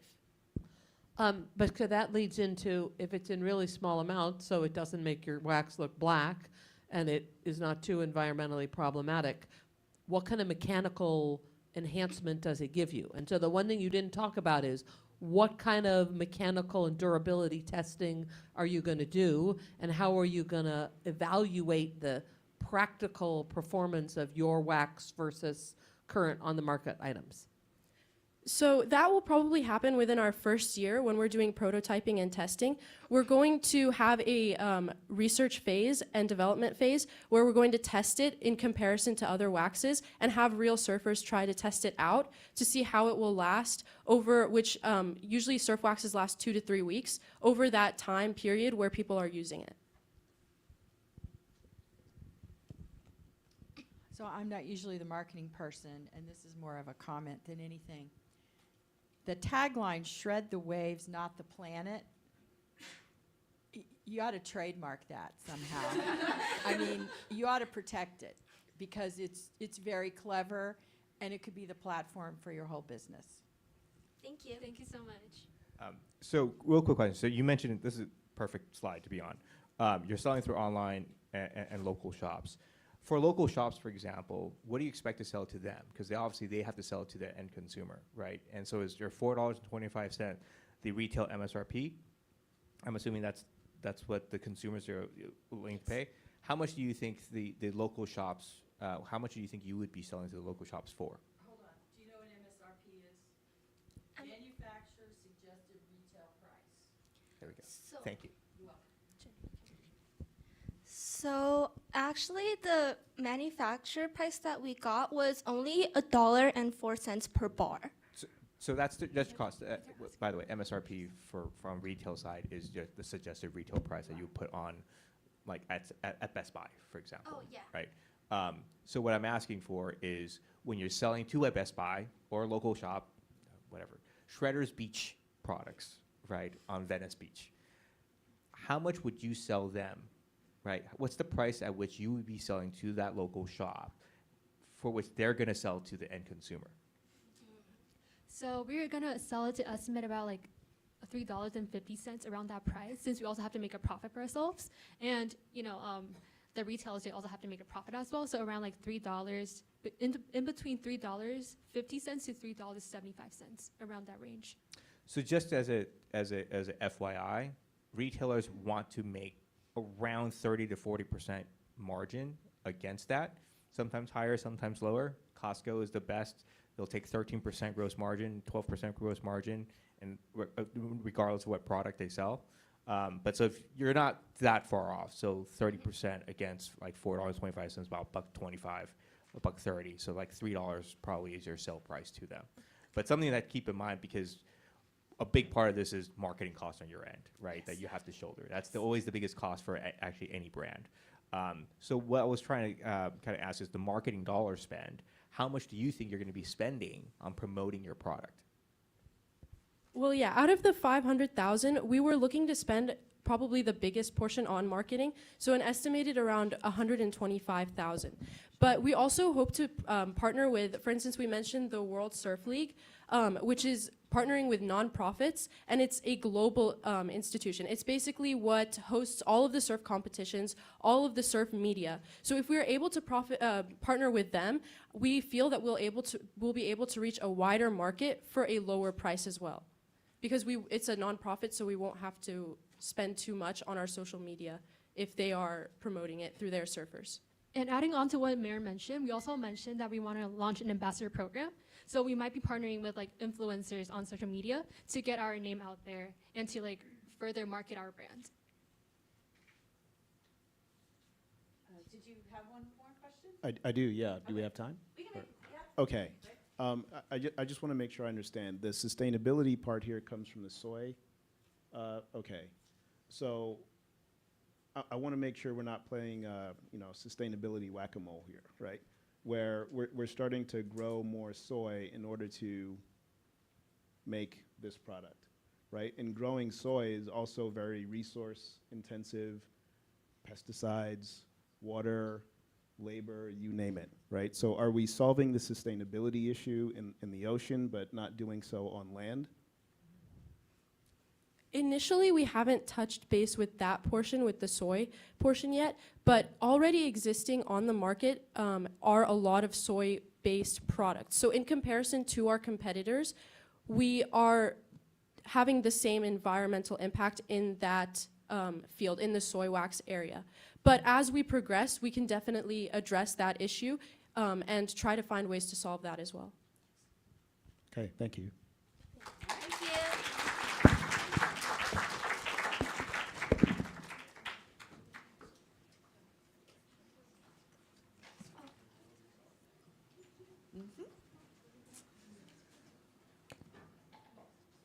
All right, Aerowall.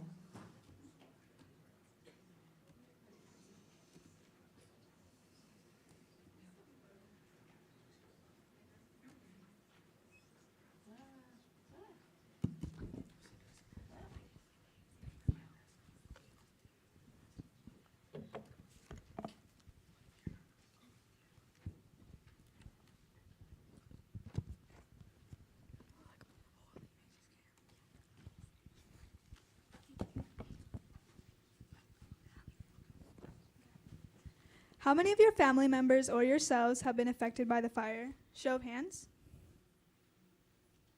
Or have you heard of the fires? Hi, my name is Abriana. My name is Bea. And my name is Isabella. And I'm Matthew. According to National Fire Protection Association, houses nowadays burn faster than ever. Experts say you have less than 3 minutes to evacuate safely. But with Aerowall, you're able to have way more time to get out. The motivation for this product was that in January 7, 2025, the series of destructive wildfires spread through LA, causing over 100,000 residents to lose their homes. Because of the fire, it resulted in a significant economic collision, estimating a $4.6 billion loss in the county. The main issue we are trying to solve is the problem of people unfortunately not having enough time to escape their burning household, such as the Palisade and Eton fire that occurred January 7, 2025, earlier this year, with the estimate of 153,000 people involved. With our product, our objective is to buy people time to get to safety with Airwall. As you can see on this graph, this is an estimate of the temperature rising every year. Costs are anywhere from 50 cents to $7 per square foot for materials and labor. The global insulation market is predicted to increase in 2025 to approximately over $120 billion by 2034, expanding at a CAGR of 7.70%, with the market being driven by favorable regulations in a majority of regions. Here is the graph insulation market size 2023 to 2034. Aerogels are the lightest solid materials that consist of porous materials with three-dimensional nanostructures with extremely low thermal conductivity. A spray can and insulator in one. The spray makes a foam texture in between wall layers to prevent a bit more fire damage and enough time to leave. The ways to apply the aerogel spray. On your right is the sandwich method. Since it's more materials, you use less of the spray. But on your left is the wood framing method, where you use more of the insulation because there's less materials. The advantage we have when it comes to Airwall is that even throughout all of our errors, we were able to learn that even if we couldn't imitate the LA fires, there's still multiple things we saw in materials that were more efficient at reducing the fires during our testing. Sorry. Although our product is more expensive, aerogels have a higher R value as seen on this graph. Even if we aren't capable enough to find more info on how significantly longer our product can help houses remain standing, we know that aerogel we want to use have been prone to redevelop large buildings and maybe in the near future houses. For year 1, we're asking for $300,000. For year 2, we're asking for $540,000, and by year 3, we're asking for $740,000. Overall, the total would be $1,600,000. We hope our market study will tell us that there will be a demand for our product, even if it is at a high price point. We chose $7.50 to cover the cost of our materials and payroll. This will provide us with $4.50 of profit for every square foot of a home. For our timeline, in year 1, we want to develop a model home featuring our product, conduct safety testing, increase product visibility. In year 2, starting construction, improving thermal insulation, more authentication, go beyond Southern California. In year 3, we want to continue to test and reduce costs in the coating, help build 1,000 homes that have our product built into it.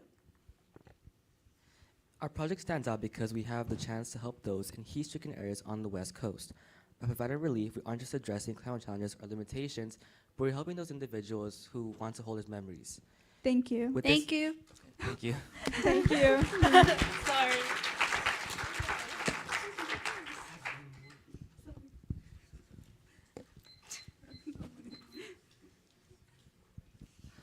Okay, I'm really confused.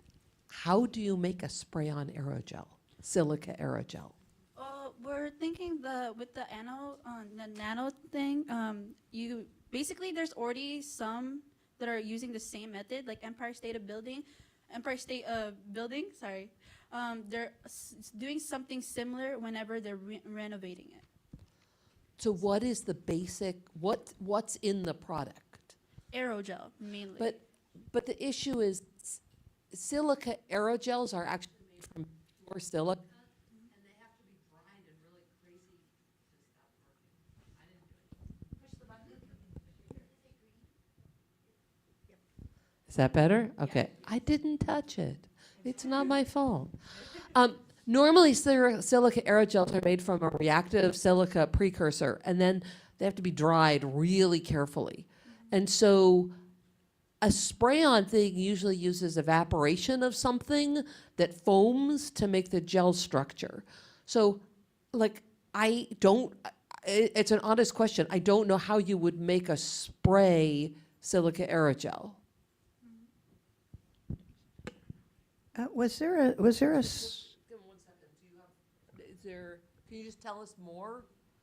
Can you tell us any more about the technology? Just whatever you know. No, I don't think so, but we hope we can get back to you. Okay. And did I miss a screen on competition, on who your competitors would be? Was there a slide on that? Well, due to our research, our competition, there's not a company that we think is targeting like small homes. It's mainly just the Empire State Building who's renovating with aerogel. Okay, so I'll answer the first question for you, right? The way you do this is you partner with the world's largest chemical company, right? I think that's how you go about doing this, right? But this is a field that is ripe for partnerships, right? Not just with a chemical company, but with insurance providers, with architects, with home builders. And I didn't really hear that partnership come through in the presentation. So what other partnerships would you need in order to make this vision come to life here? Perhaps a constructor, but Mr. Neal, if you're offering, we're here. Mr. Neal. Yeah. Okay. Thank you. I have a very specific question. CAGR, what does it stand for? I won't embarrass you any longer. It's important if you use an abbreviation that you know what it is. It's compounded annual growth rate. And it's better if you don't use the abbreviation, but you use the words compounded annual growth rate. Because unless you're, I don't know, like some of us on this panel, a lot of people don't know what that is. Yeah. So what you were trying to convey in your presentation was how fast something might grow, whether it's revenue or profit or sales. I'm thinking that's what you were trying to convey, yes? Yes. Perfect. I'll ask one quick question. Similar to what Neil asked, your go-to-market strategy, right? Who do you expect to be selling this to? Those people that are currently rebuilding their homes and constructors. So you're going direct to consumers, or you're going to the general contractors typically? Perhaps the contractors, yes. And is there any specific kind of contract distribution partners that you've looked at as really good initial kind of partners or customers? No, I don't think so. Okay, thank you. Thank you. Thank you.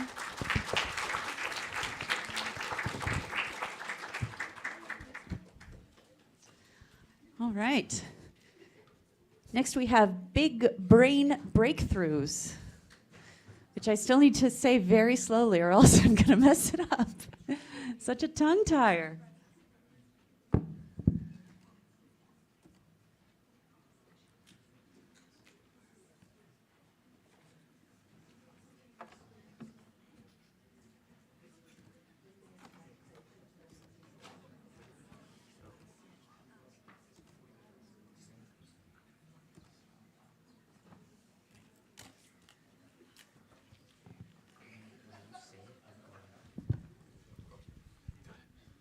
Testing? Cool.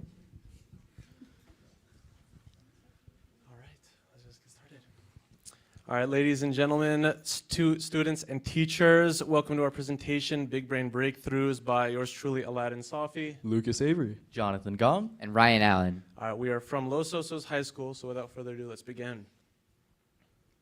Where's that clicker? All right. My bad.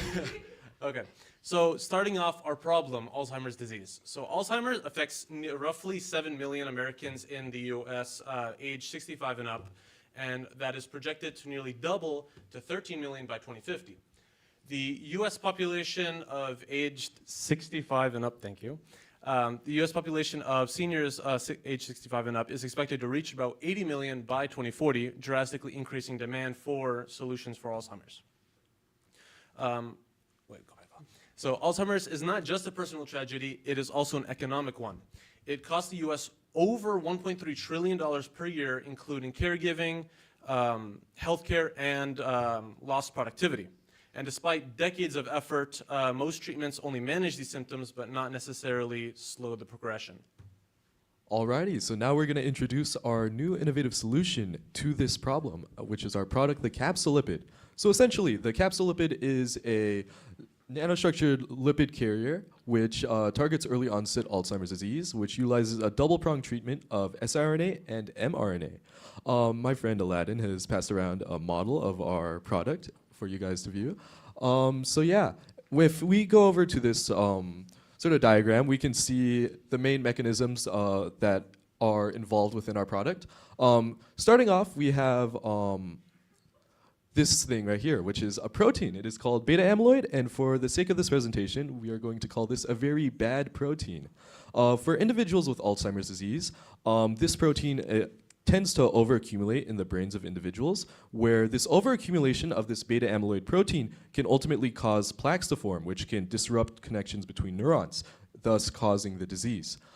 Pretty much what we're doing to sort of counteract this is by using siRNA therapy in order to silence the BACE1 gene, which is responsible for producing this beta amyloid protein.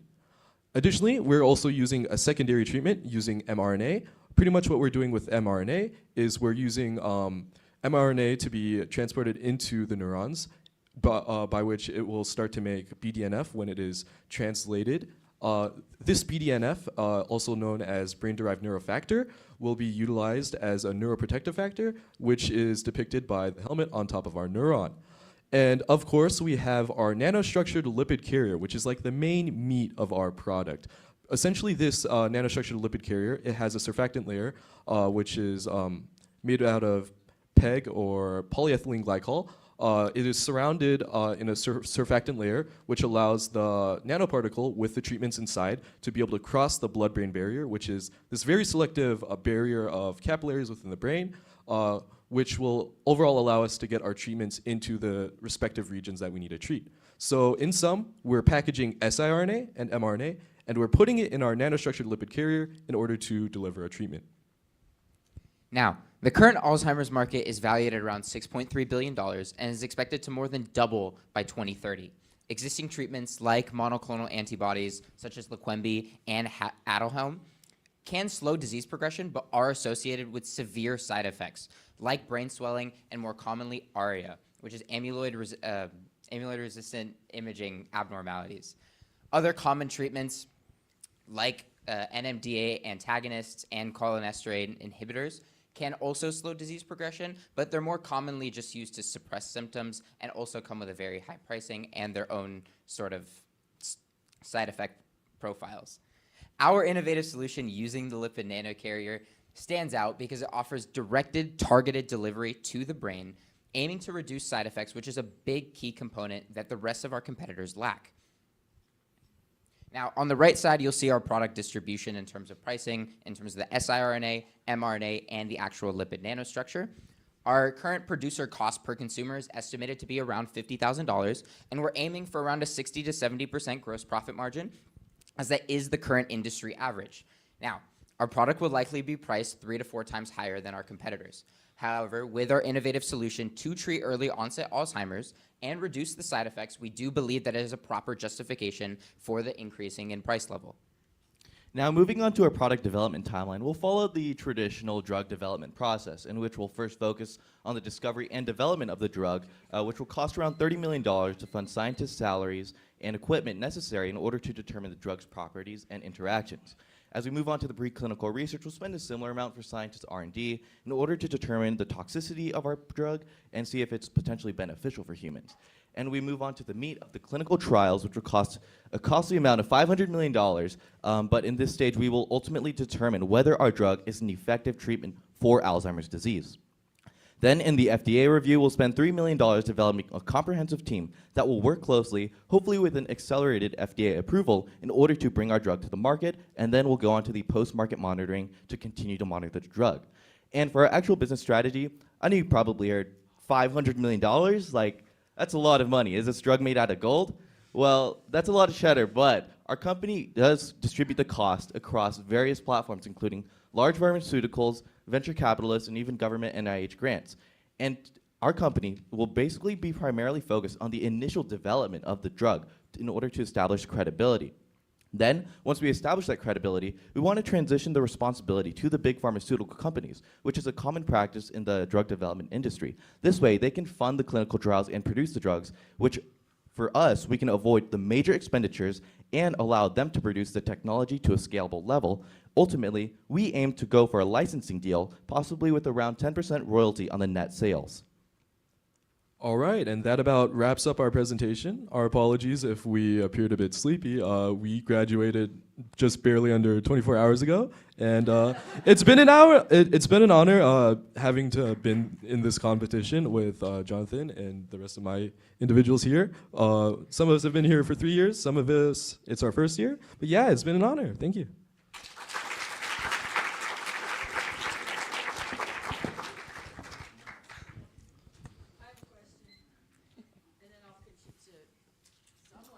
Answer those science questions. So,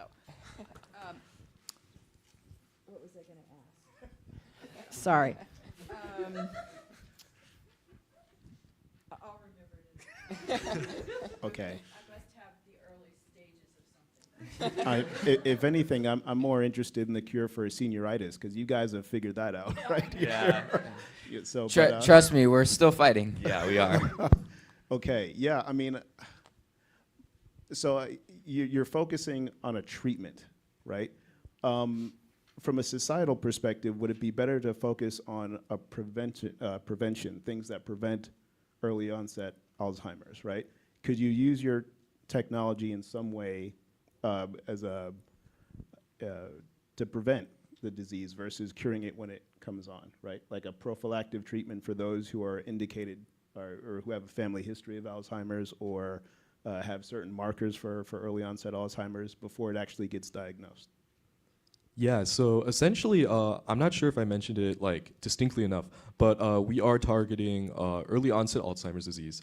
Currently, there isn't no known cure for Alzheimer's disease, but relatively, we are sort of like a preventative measure that can be applied when individuals start seeing evidence of like early stages or biomarkers indicate that they are experiencing early onset Alzheimer's disease. Did I answer your question? Well, I mean, if you already are diagnosed with early onset Alzheimer's, you have it, right? Yeah, and just to add on, like so much about Alzheimer's disease is still unknown, and there's still like a lot of research that needs to be done, and so like at that like kind of stage, like nobody really knows like how to foolproof like fully prevent Alzheimer's disease, and so with our company, we wanted to focus on like what is known about there in the current literature, and create a product that caters towards the market that is more effective and better overall. Okay, I remembered my question.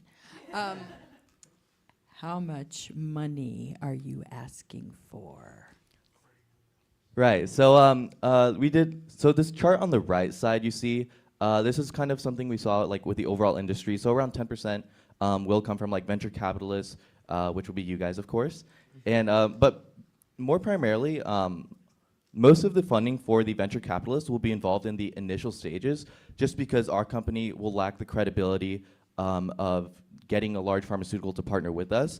And so we'll mainly want like the large amount of funds to be between the first phase and the second phase, and then a large amount of the funding can be supported by the large pharmaceuticals once we do establish credibility with our drug, and possibly we even conduct the first clinical phase, and the large pharmaceuticals can conduct like phase 2, phase 3, possibly. It's very important. If someone asks you a direct question, don't point to the chart. Okay, around $60 million. Yeah. So your model was for 3 years. So you're asking for 60, is that what you're doing? Yes. So the answer is you're asking for 6 years of funding in the amount of $60 million. yes, correct. Yes, thank you. Okay, so I have the impossible questions. Sorry.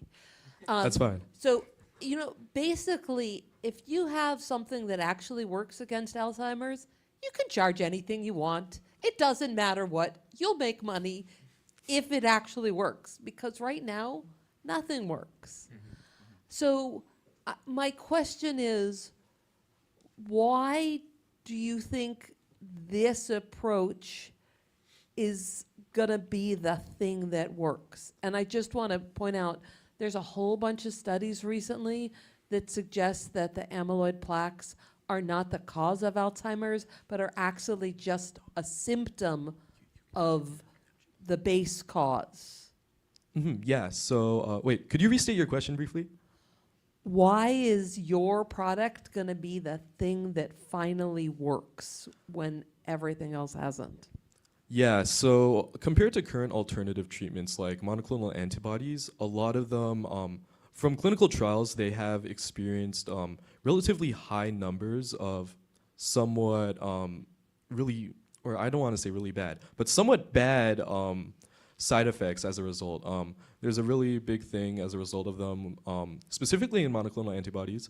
Ryan mentioned it earlier, it was ARIA, or amyloid-related imaging abnormalities, where in certain regions of the brain, they can start experiencing edema, or which is pretty much where fluid starts to build up in certain regions of the brain. And additionally, there's also the potential for microhemorrhaging. And from what we've seen, these are really, really dire consequences for only a relatively small improvement in cognitive improvement. So we're hoping that with our technology, we won't offer, or we won't really have these specific side effects associated with monoclonal antibodies. And we're just hoping that we can provide a slightly better alternative than what there is at the moment. And I'd like to add just real quick what you said regarding the beta amyloids and that it's not very distinctive. There is not a lot of current literature that exists regarding the beta amyloid hypothesis and whether that this is functionality over in terms of like treating early onset Alzheimer's. However, it has outlined that primarily there is a degree of significance that should be tested, because it's looking like the paths that are going down in terms of current testing within medical research, that this has potential to do something great. And I think that if we can continue to pursue using this direction and not necessarily the current existing things that you've already shown hasn't worked, then we might be able to produce something new that has some additional type of value. I could also add on to that. So on the topic of beta amyloids not being, in your opinion, potentially particularly not viable, there are additional ways we could adapt our capsule lipid depending on the various type of symptoms that we're trying to treat. There's also the tau phosphorylation hypothesis, where instead of beta amyloid plaques, it appears to be neurofibrillary tangles that occur as a result of the buildup of tau protein, and this could be another potential area that we could target. And additionally, there are other compounds and other sequences for the mRNA and siRNA strands that we saw that could be potential for potentially targeting other genes other than just BACE1. So as the research continues, I mean, I understand that there's biomarkers, or there are different ways that people are starting to look at diagnosing people who could be potentially more at risk than others. So your staffing has to, and your scientific staff has to be ready to pivot, and that's, you're aware of that. So you'll be a research company, sort of. Yeah, absolutely. Right? Yes. Right. So I'm definitely not, I'm definitely not the scientist on this panel. However, you keep comparing your approach to monoclonal antibodies. Is that method currently being used to treat Alzheimer's? Yes.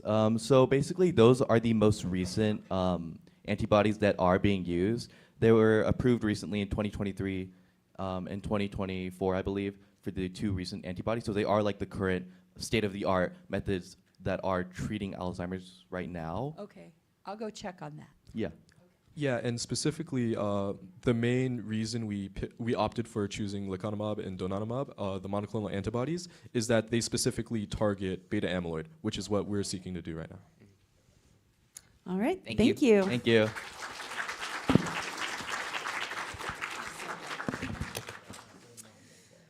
All right.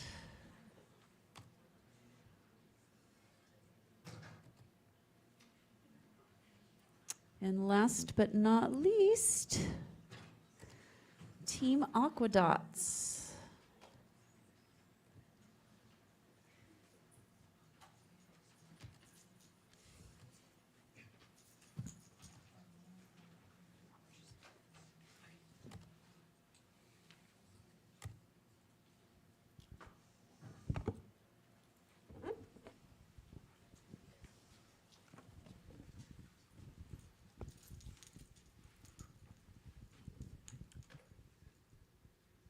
All right. Hello, I'm Ryan. My name's Arnav. I'm Christian. I'm Noah. And I'm Ella, and we are the Aquadots. We offer an affordable lead detection sensor using carbon quantum dots to deliver lab-grade water testing anywhere and at any time. All right. So currently, over 3 billion people on Earth are at risk of major health problems due to scarce data on water quality. Of those 3 billion, 2.3 billion reside in water-stressed countries, and 700 million are in areas with a critical water condition. Of over 75,000 bodies of water surveyed in 89 countries, 40% of them were considered to be severely polluted by the UN Environment Program. Okay, so our issue is the prevalence of lead in our drinking water. There are really big neurodevelopmental effects and cardiovascular diseases, especially for children and pregnant women. And there's no safe amount of lead, so even the smallest trace of lead can be harmful, and that's why it's such a big issue. Current methods are expensive, they're slow and inaccessible in the field, and that's why our two main targets are underdeveloped areas that lack the budget and resources to get these methods, as well as areas that have been affected by crisis, such as like the recent areas affected by the LA fires. And additionally, even today, like some of the products here that have been presented still require like water testing to see if it's clean or not. So our solution is the Aquadot. It is a reusable carbon quantum dot sensor that measures a change in the fluorescence intensity according to the concentration of lead in the water. It offers a portable, affordable, and accurate testing. So how it works is that the lead ions in the water sample will react to the carboxyl and the amino groups on the carbon quantum dot, aka quenching, and then the photodiode would pick up that change in fluorescence and then calculate it in the circuitry, and then the circuitry will display the concentration. Then the cuvette can be rinsed for reuse later. All right, so in terms of competitors on the market, we have 3. The first is ICP-MS, which is kind of like the lab grade standard. It is extremely accurate, but costs over $200,000, which makes it non-portable and requires a scientist. ASV is portable and reusable, but still costs $3,000, which is relatively expensive, especially for underdeveloped areas. And then finally, strips are cheap and simple, but they are low accuracy and are single use. Our product, the Aquadot, aims to combine the best traits of all of our competitors by offering a portable, sensitive, affordable, and reusable sensor. So again, our main market is NGOs, IGOs, and humanitarian organizations such as WaterAid and the United Nations. We are projected to manufacture 250,000 units per year by our 10th year, and we are selling each unit for $100, and it costs $30 to manufacture. Of our total addressable market of around $1.25 billion, which is expected to almost double by the year 2032, we expect a serviceable obtainable market of around $100 million. So in terms of producing our Aquadot, it takes multiple steps and components, including synthesizing our carbon quantum dot, immobilizing it onto our glass cuvette, and putting it together with the circuitry for the final product. Overall, the process will take around 1 to 2 days to complete a single batch, and one batch will yield 50 to 70 units. In terms of, we'll get our chemicals from the world's largest chemical company. In terms of our traction and milestones, it's really a crawl, walk, run approach, where the first year we're just going to be filing our trademarks, getting the final prototype out, getting our name out there, and then years 2, 3, 4, and onward, we're going to be scaling our manufacturing, scaling our marketing by targeting global organizations and World Health Conventions, as well as launching new technology, launching new business models, and hopefully getting partnerships with water filtering companies so we can actually target the lead problem. All right, so in terms of our business model, we'll be using our reusable limited lifespan of a sensor, and one sensor is designed for dozens of uses, but has a 4 to 6 month shelf life, and after that, the carbon quantum dots begin to degrade, and customers are encouraged to repurchase sensors to ensure accuracy. So we will begin by launching a subscription sales model, which offers volume-based pricing to target large organizations and NGOs, and also builds trust early on. And in about year 3, we will offer a direct sales and pay-per-unit approach, which offers units at $100 per unit for individuals and small-scale users to test without large upfront costs. In terms of finances, we expect around $7.5 million for our first 3 years of production, and most of it is going towards personnel operations and rent.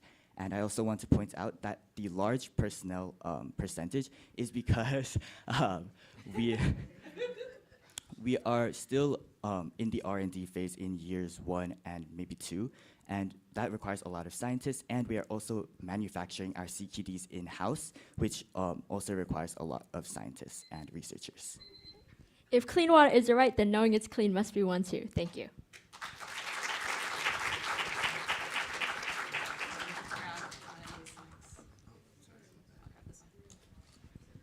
Very shrewd pivoting, I see. Very clever. Anyone? Sarah? Okay. Okay, so your two more expensive kinds of sensors have a way to specifically look at lead as opposed to any other metal ions. The strips can have interference from other ions, and so can your quantum dot. So how are you going to make sure that your quantum dots see lead and don't see other elements that may not interact as strongly, but there may be like a lot of them in the water? In our design, we plan to have a bypass filter in between the cuvette and the diode, and that should be able to make it so that it's only detecting the fluorescence that would be produced when it binds with lead, which I think from our research was around 250 nanometers. So the fluorescence is actually from the quantum dot, and then what you said here, the lead is quenching the fluorescence. And so when the metal binds, it makes it not fluoresce. Other metals could bind, just not as strongly. But depending on who's mining what next door to the water supply, there could be a whole lot of some other metal that is not as toxic as lead, but there's so much more of it. So how are you going to get selectivity for lead over other metals? So during the synthesis process, we plan to use nitrogen dopants, which will form functional carboxyl groups that will bind specifically with the lead. And it won't bind to other non-harmful metals. Okay, one other question, which is they have to wash these things with deionized water to wash the lead away. How are they going to get the deionized water in these underdeveloped countries? We have a tap in my lab that just spits it out, so it's really easy here.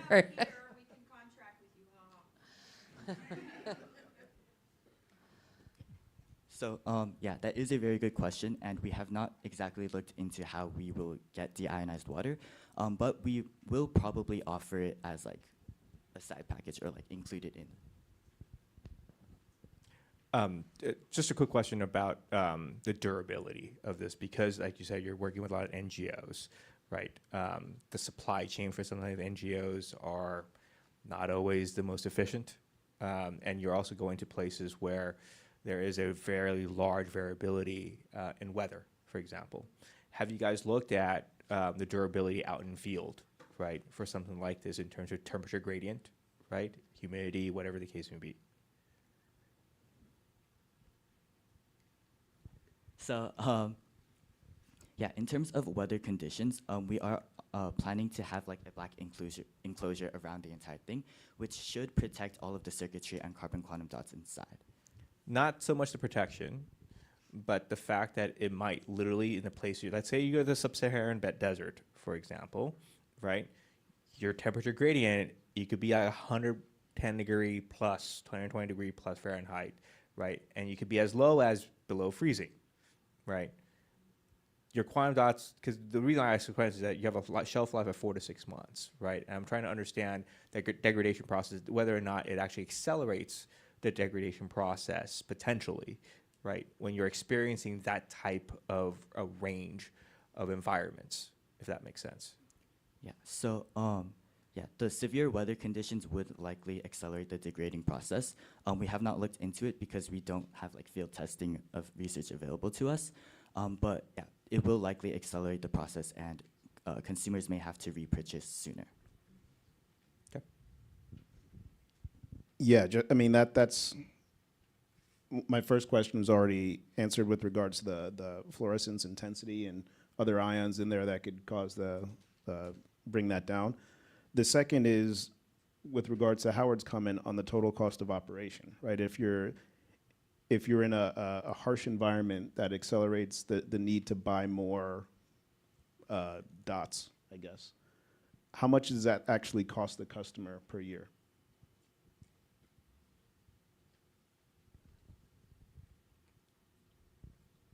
Sorry, can you repeat the question? If I'm paying for your aqua dots, how much does it cost me to operate your system if I've got a solution in LA, right? If I need to know the water quality in LA, how much is it going to cost me per year? Yeah. So we haven't accounted for the severe weather conditions, but consumers will likely have to repurchase every 3 months-ish. So then that would be 100 4 times a year, so $400. I just need one unit for all of LA County? Or like if you were the sole consumer, but like obviously with like a large government, then it would be 4 times however many units you need. How many units do I need? Well, that depends on which area specifically. LA County.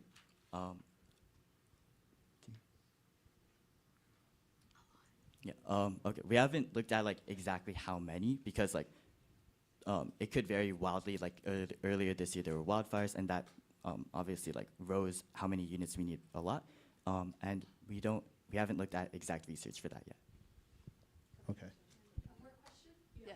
So I think the essence of that question is, what is the throughput? So you have a testing device that can test a sample, then you need to soak it to get the old lead back out to do another one.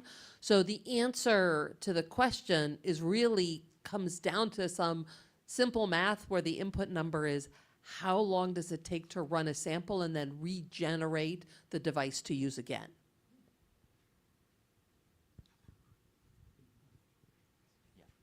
Okay, so yeah, it takes like a few minutes because the quenching occurs pretty rapidly. And then with a deionized water, you can reuse the sensor like every hour-ish. But yeah, that would require like actual testing to really figure out. Okay, but then you need a bunch more units if you want to test a lot of places. Yeah. Okay, good.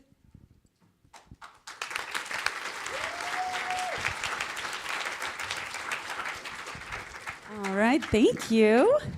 And let's give one more hand to all of our presenters today for an excellent job.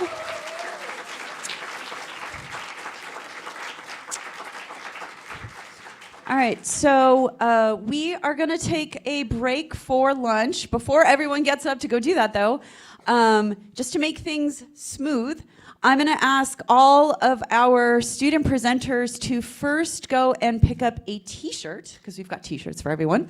So please pick up that first so that we can allow our judges to grab lunch first, because they need to quickly grab lunch and then go into their final review of all of your wonderful presentations. So judges, please grab a lunch. We've already grabbed your shirts for you. Students, please grab shirts first and then go grab lunch.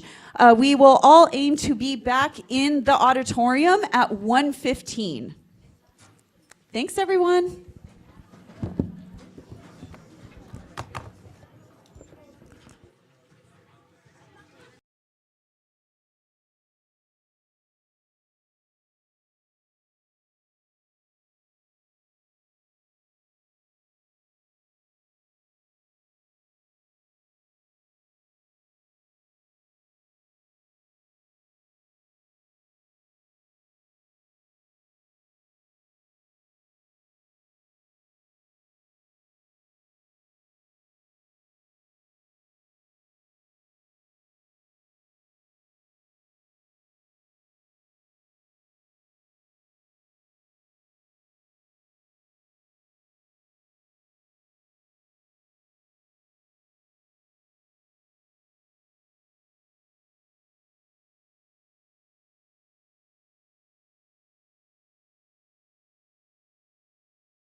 right, if everyone can settle in, we will continue on.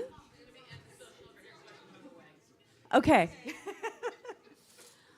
All right, so before I announce the winners, just a few thank yous and some comments to give. So first, I want to give a thank you to these 4 lovely people here who each gave their time to do a workshop during this competition with all of our students.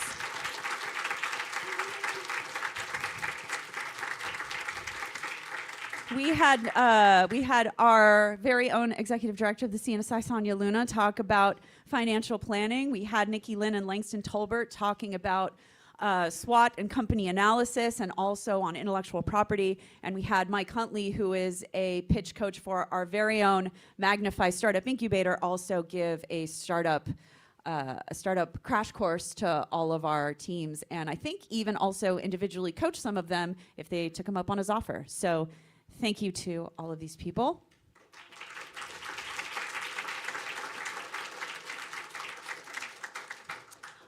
This is also a long list, but I will go through them individually. I need to once again thank Denise. Always an extra special thank you for being the catalyst and the sponsor of this great event. Huge shout out to our UCLA mentors. If you are here, please stand. Stand up for the mentors that are here. You guys are incredible. You all put so much time, effort, and care into these teams, and every year this competition continues, in my eyes, to get even better. And you guys are fantastic, so we really appreciate you volunteering your time for this. I also want to thank our judges, and quite a few of our judges have some comments that we heard them say while we were deliberating, and we thought these would be wonderful comments to share with all of you. So I'll be passing the mic this way. Or do you want to? Okay, so we'll start with Denise. You guys can pass the mic however you want. I'll be brief, I'll be bright, and I'll be gone. And I just wanted to say, I just wanted to thank you all for participating in this program. Teachers who expose your students to cutting edge science and inspire them. Mentors, oh my gosh, you guys are just incredible, and thank you so much. And I haven't heard anyone thank Rita. And I just want to say, as a colleague, as a friend, and certainly as a fan, I love you a lot, my friend. Thank you so much.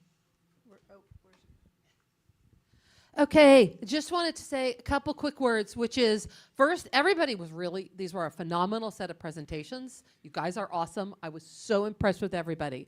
I want you to take home something from this, which is, as you go out in the world and you're trying to decide what you want to do with your life, how you want to someday be like gainfully employed and actually make money, I want you to remember that you don't have to say, I'm going to be a scientist, I'm going to go into business, I'm going to go into something else.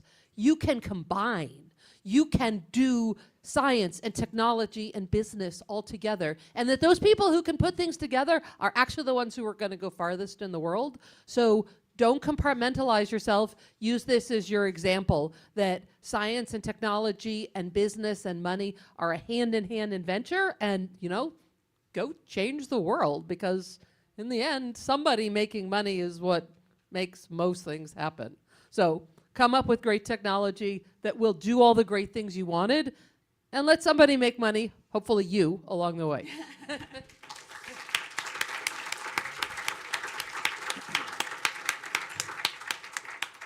Yeah, you know, I just wanted to say I really enjoyed these pitches.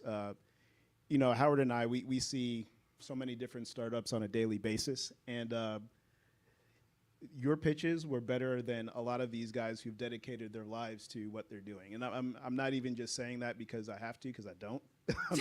I'm telling you because it really is the truth. Like, I've had to stop some founders from speaking. It's like, no, like we're not doing this, right?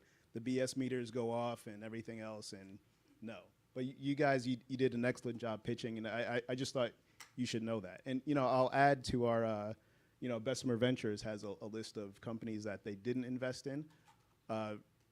Beyond Meat, we passed on Beyond. Until this day, it's like, I know the reason why we did, and it's in hindsight, it's foolish, right? So just because you don't win an award today, or your pitch didn't go exactly the way you wanted, of course that's not the reason to stop. Just keep going, and VCs get it wrong all the time. So yeah, just keep that in mind.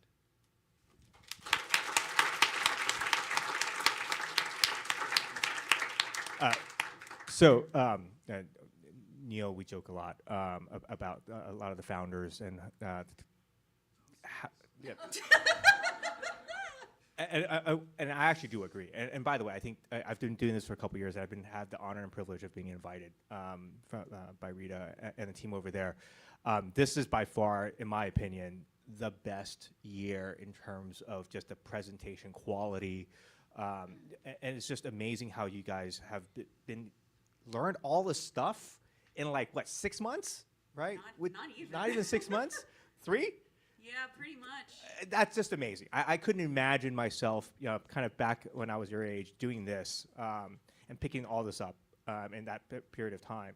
And I 100% agree with Neil. I think it took a lot of courage. One thing I took away from this is you guys have a lot more courage than some of the founders that we meet. And when Neil talks about BS meter, right? It's knowing when you say, I don't know, and I'll get back to you. And I did hear that from a number of you during the presentation, which, by the way, that goes a long way to investors like myself, because we back people more than we back companies, right? And a lot of it is the integrity, the character, and just that aspect of it goes much further, especially at such early stages, more so than the products or the market you're trying to serve. So I want to make sure that is not lost, I think, on all of the teams that presented today. And I really, really appreciate that. And I think that I saw that more than any other time in the past few years, that I think the teams really internalized that. So I really, really want to congratulate all of you for being able to do that.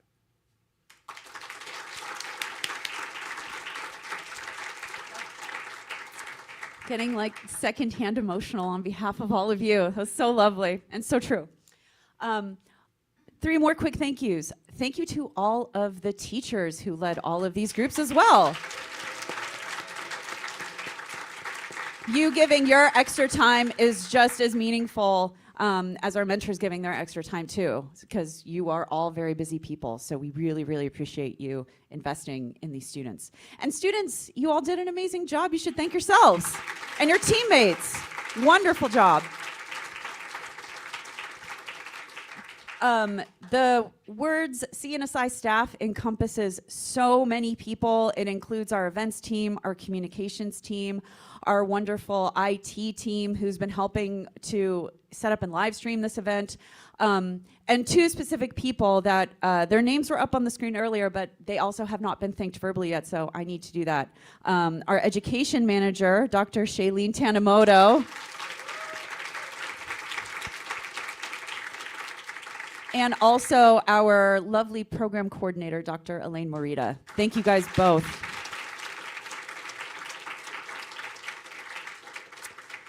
All right, so with all of that being said, I think we are ready to announce our winners.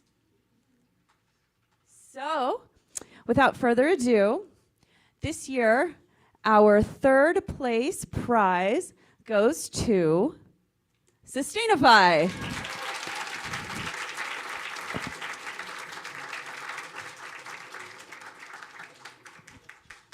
Like all good competitions, we have very awesome giant novelty checks for you.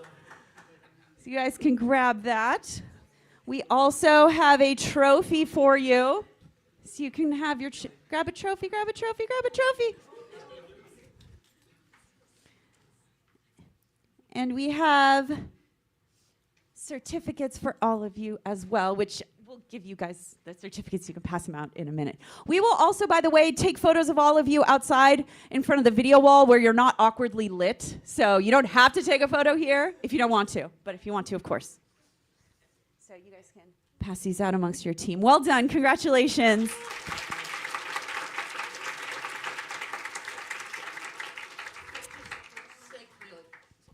So just to make clearly for everybody, part of your price for getting a check is that we do get a picture of you. Yeah. And it does look really dorky here. So you're free to like take whatever you want. But there's a non-projector screen out there, and you must stay, like I have kids who just started college, so they're just a little older than you. And I can tell you, they roll their eyes whenever I ask them to take a picture. You are not allowed to do that. You must actually pose in front of the screen after we're done with the whole thing so that we can get team pictures for everybody. Yes. Thank you. That's why you all signed consent for use of image files, because we want to take photos of all of your lovely faces. Okay. For second place, you guys were all so good, and we've kept deliberating that we have a tie for second place. So we have 2 second place winners. I will announce them in alphabetical order, so no order in particular. Our first of our second place teams, congratulations to Board Buddies.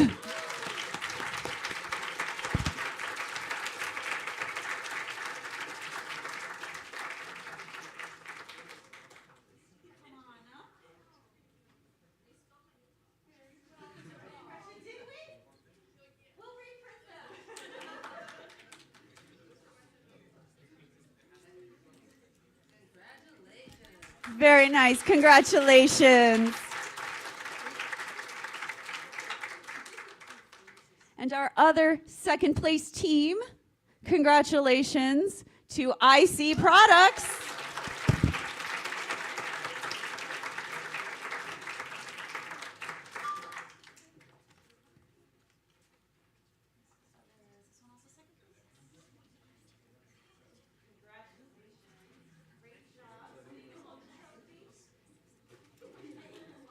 If y'all want to do photos. Great job. Well done.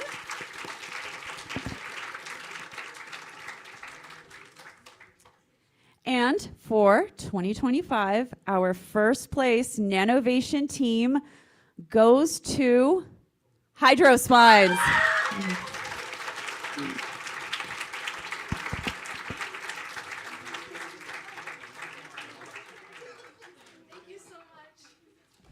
I love an excited scream. That's so great. We also have finalist plaques for every team. And again, you guys all did amazing jobs. We have the certificates for everyone. We want to take photos of all of you guys, including all of our finalist teams in front of the sign that says finalists. So we're going to get all of you guys out there. And I will echo once again the thing that has been said a lot. Every team that wants to be successful after this competition, you can be successful, and every team can go on to win other competitions and do great things. We're so, so proud of all of you. Really great job. Congratulations to everyone.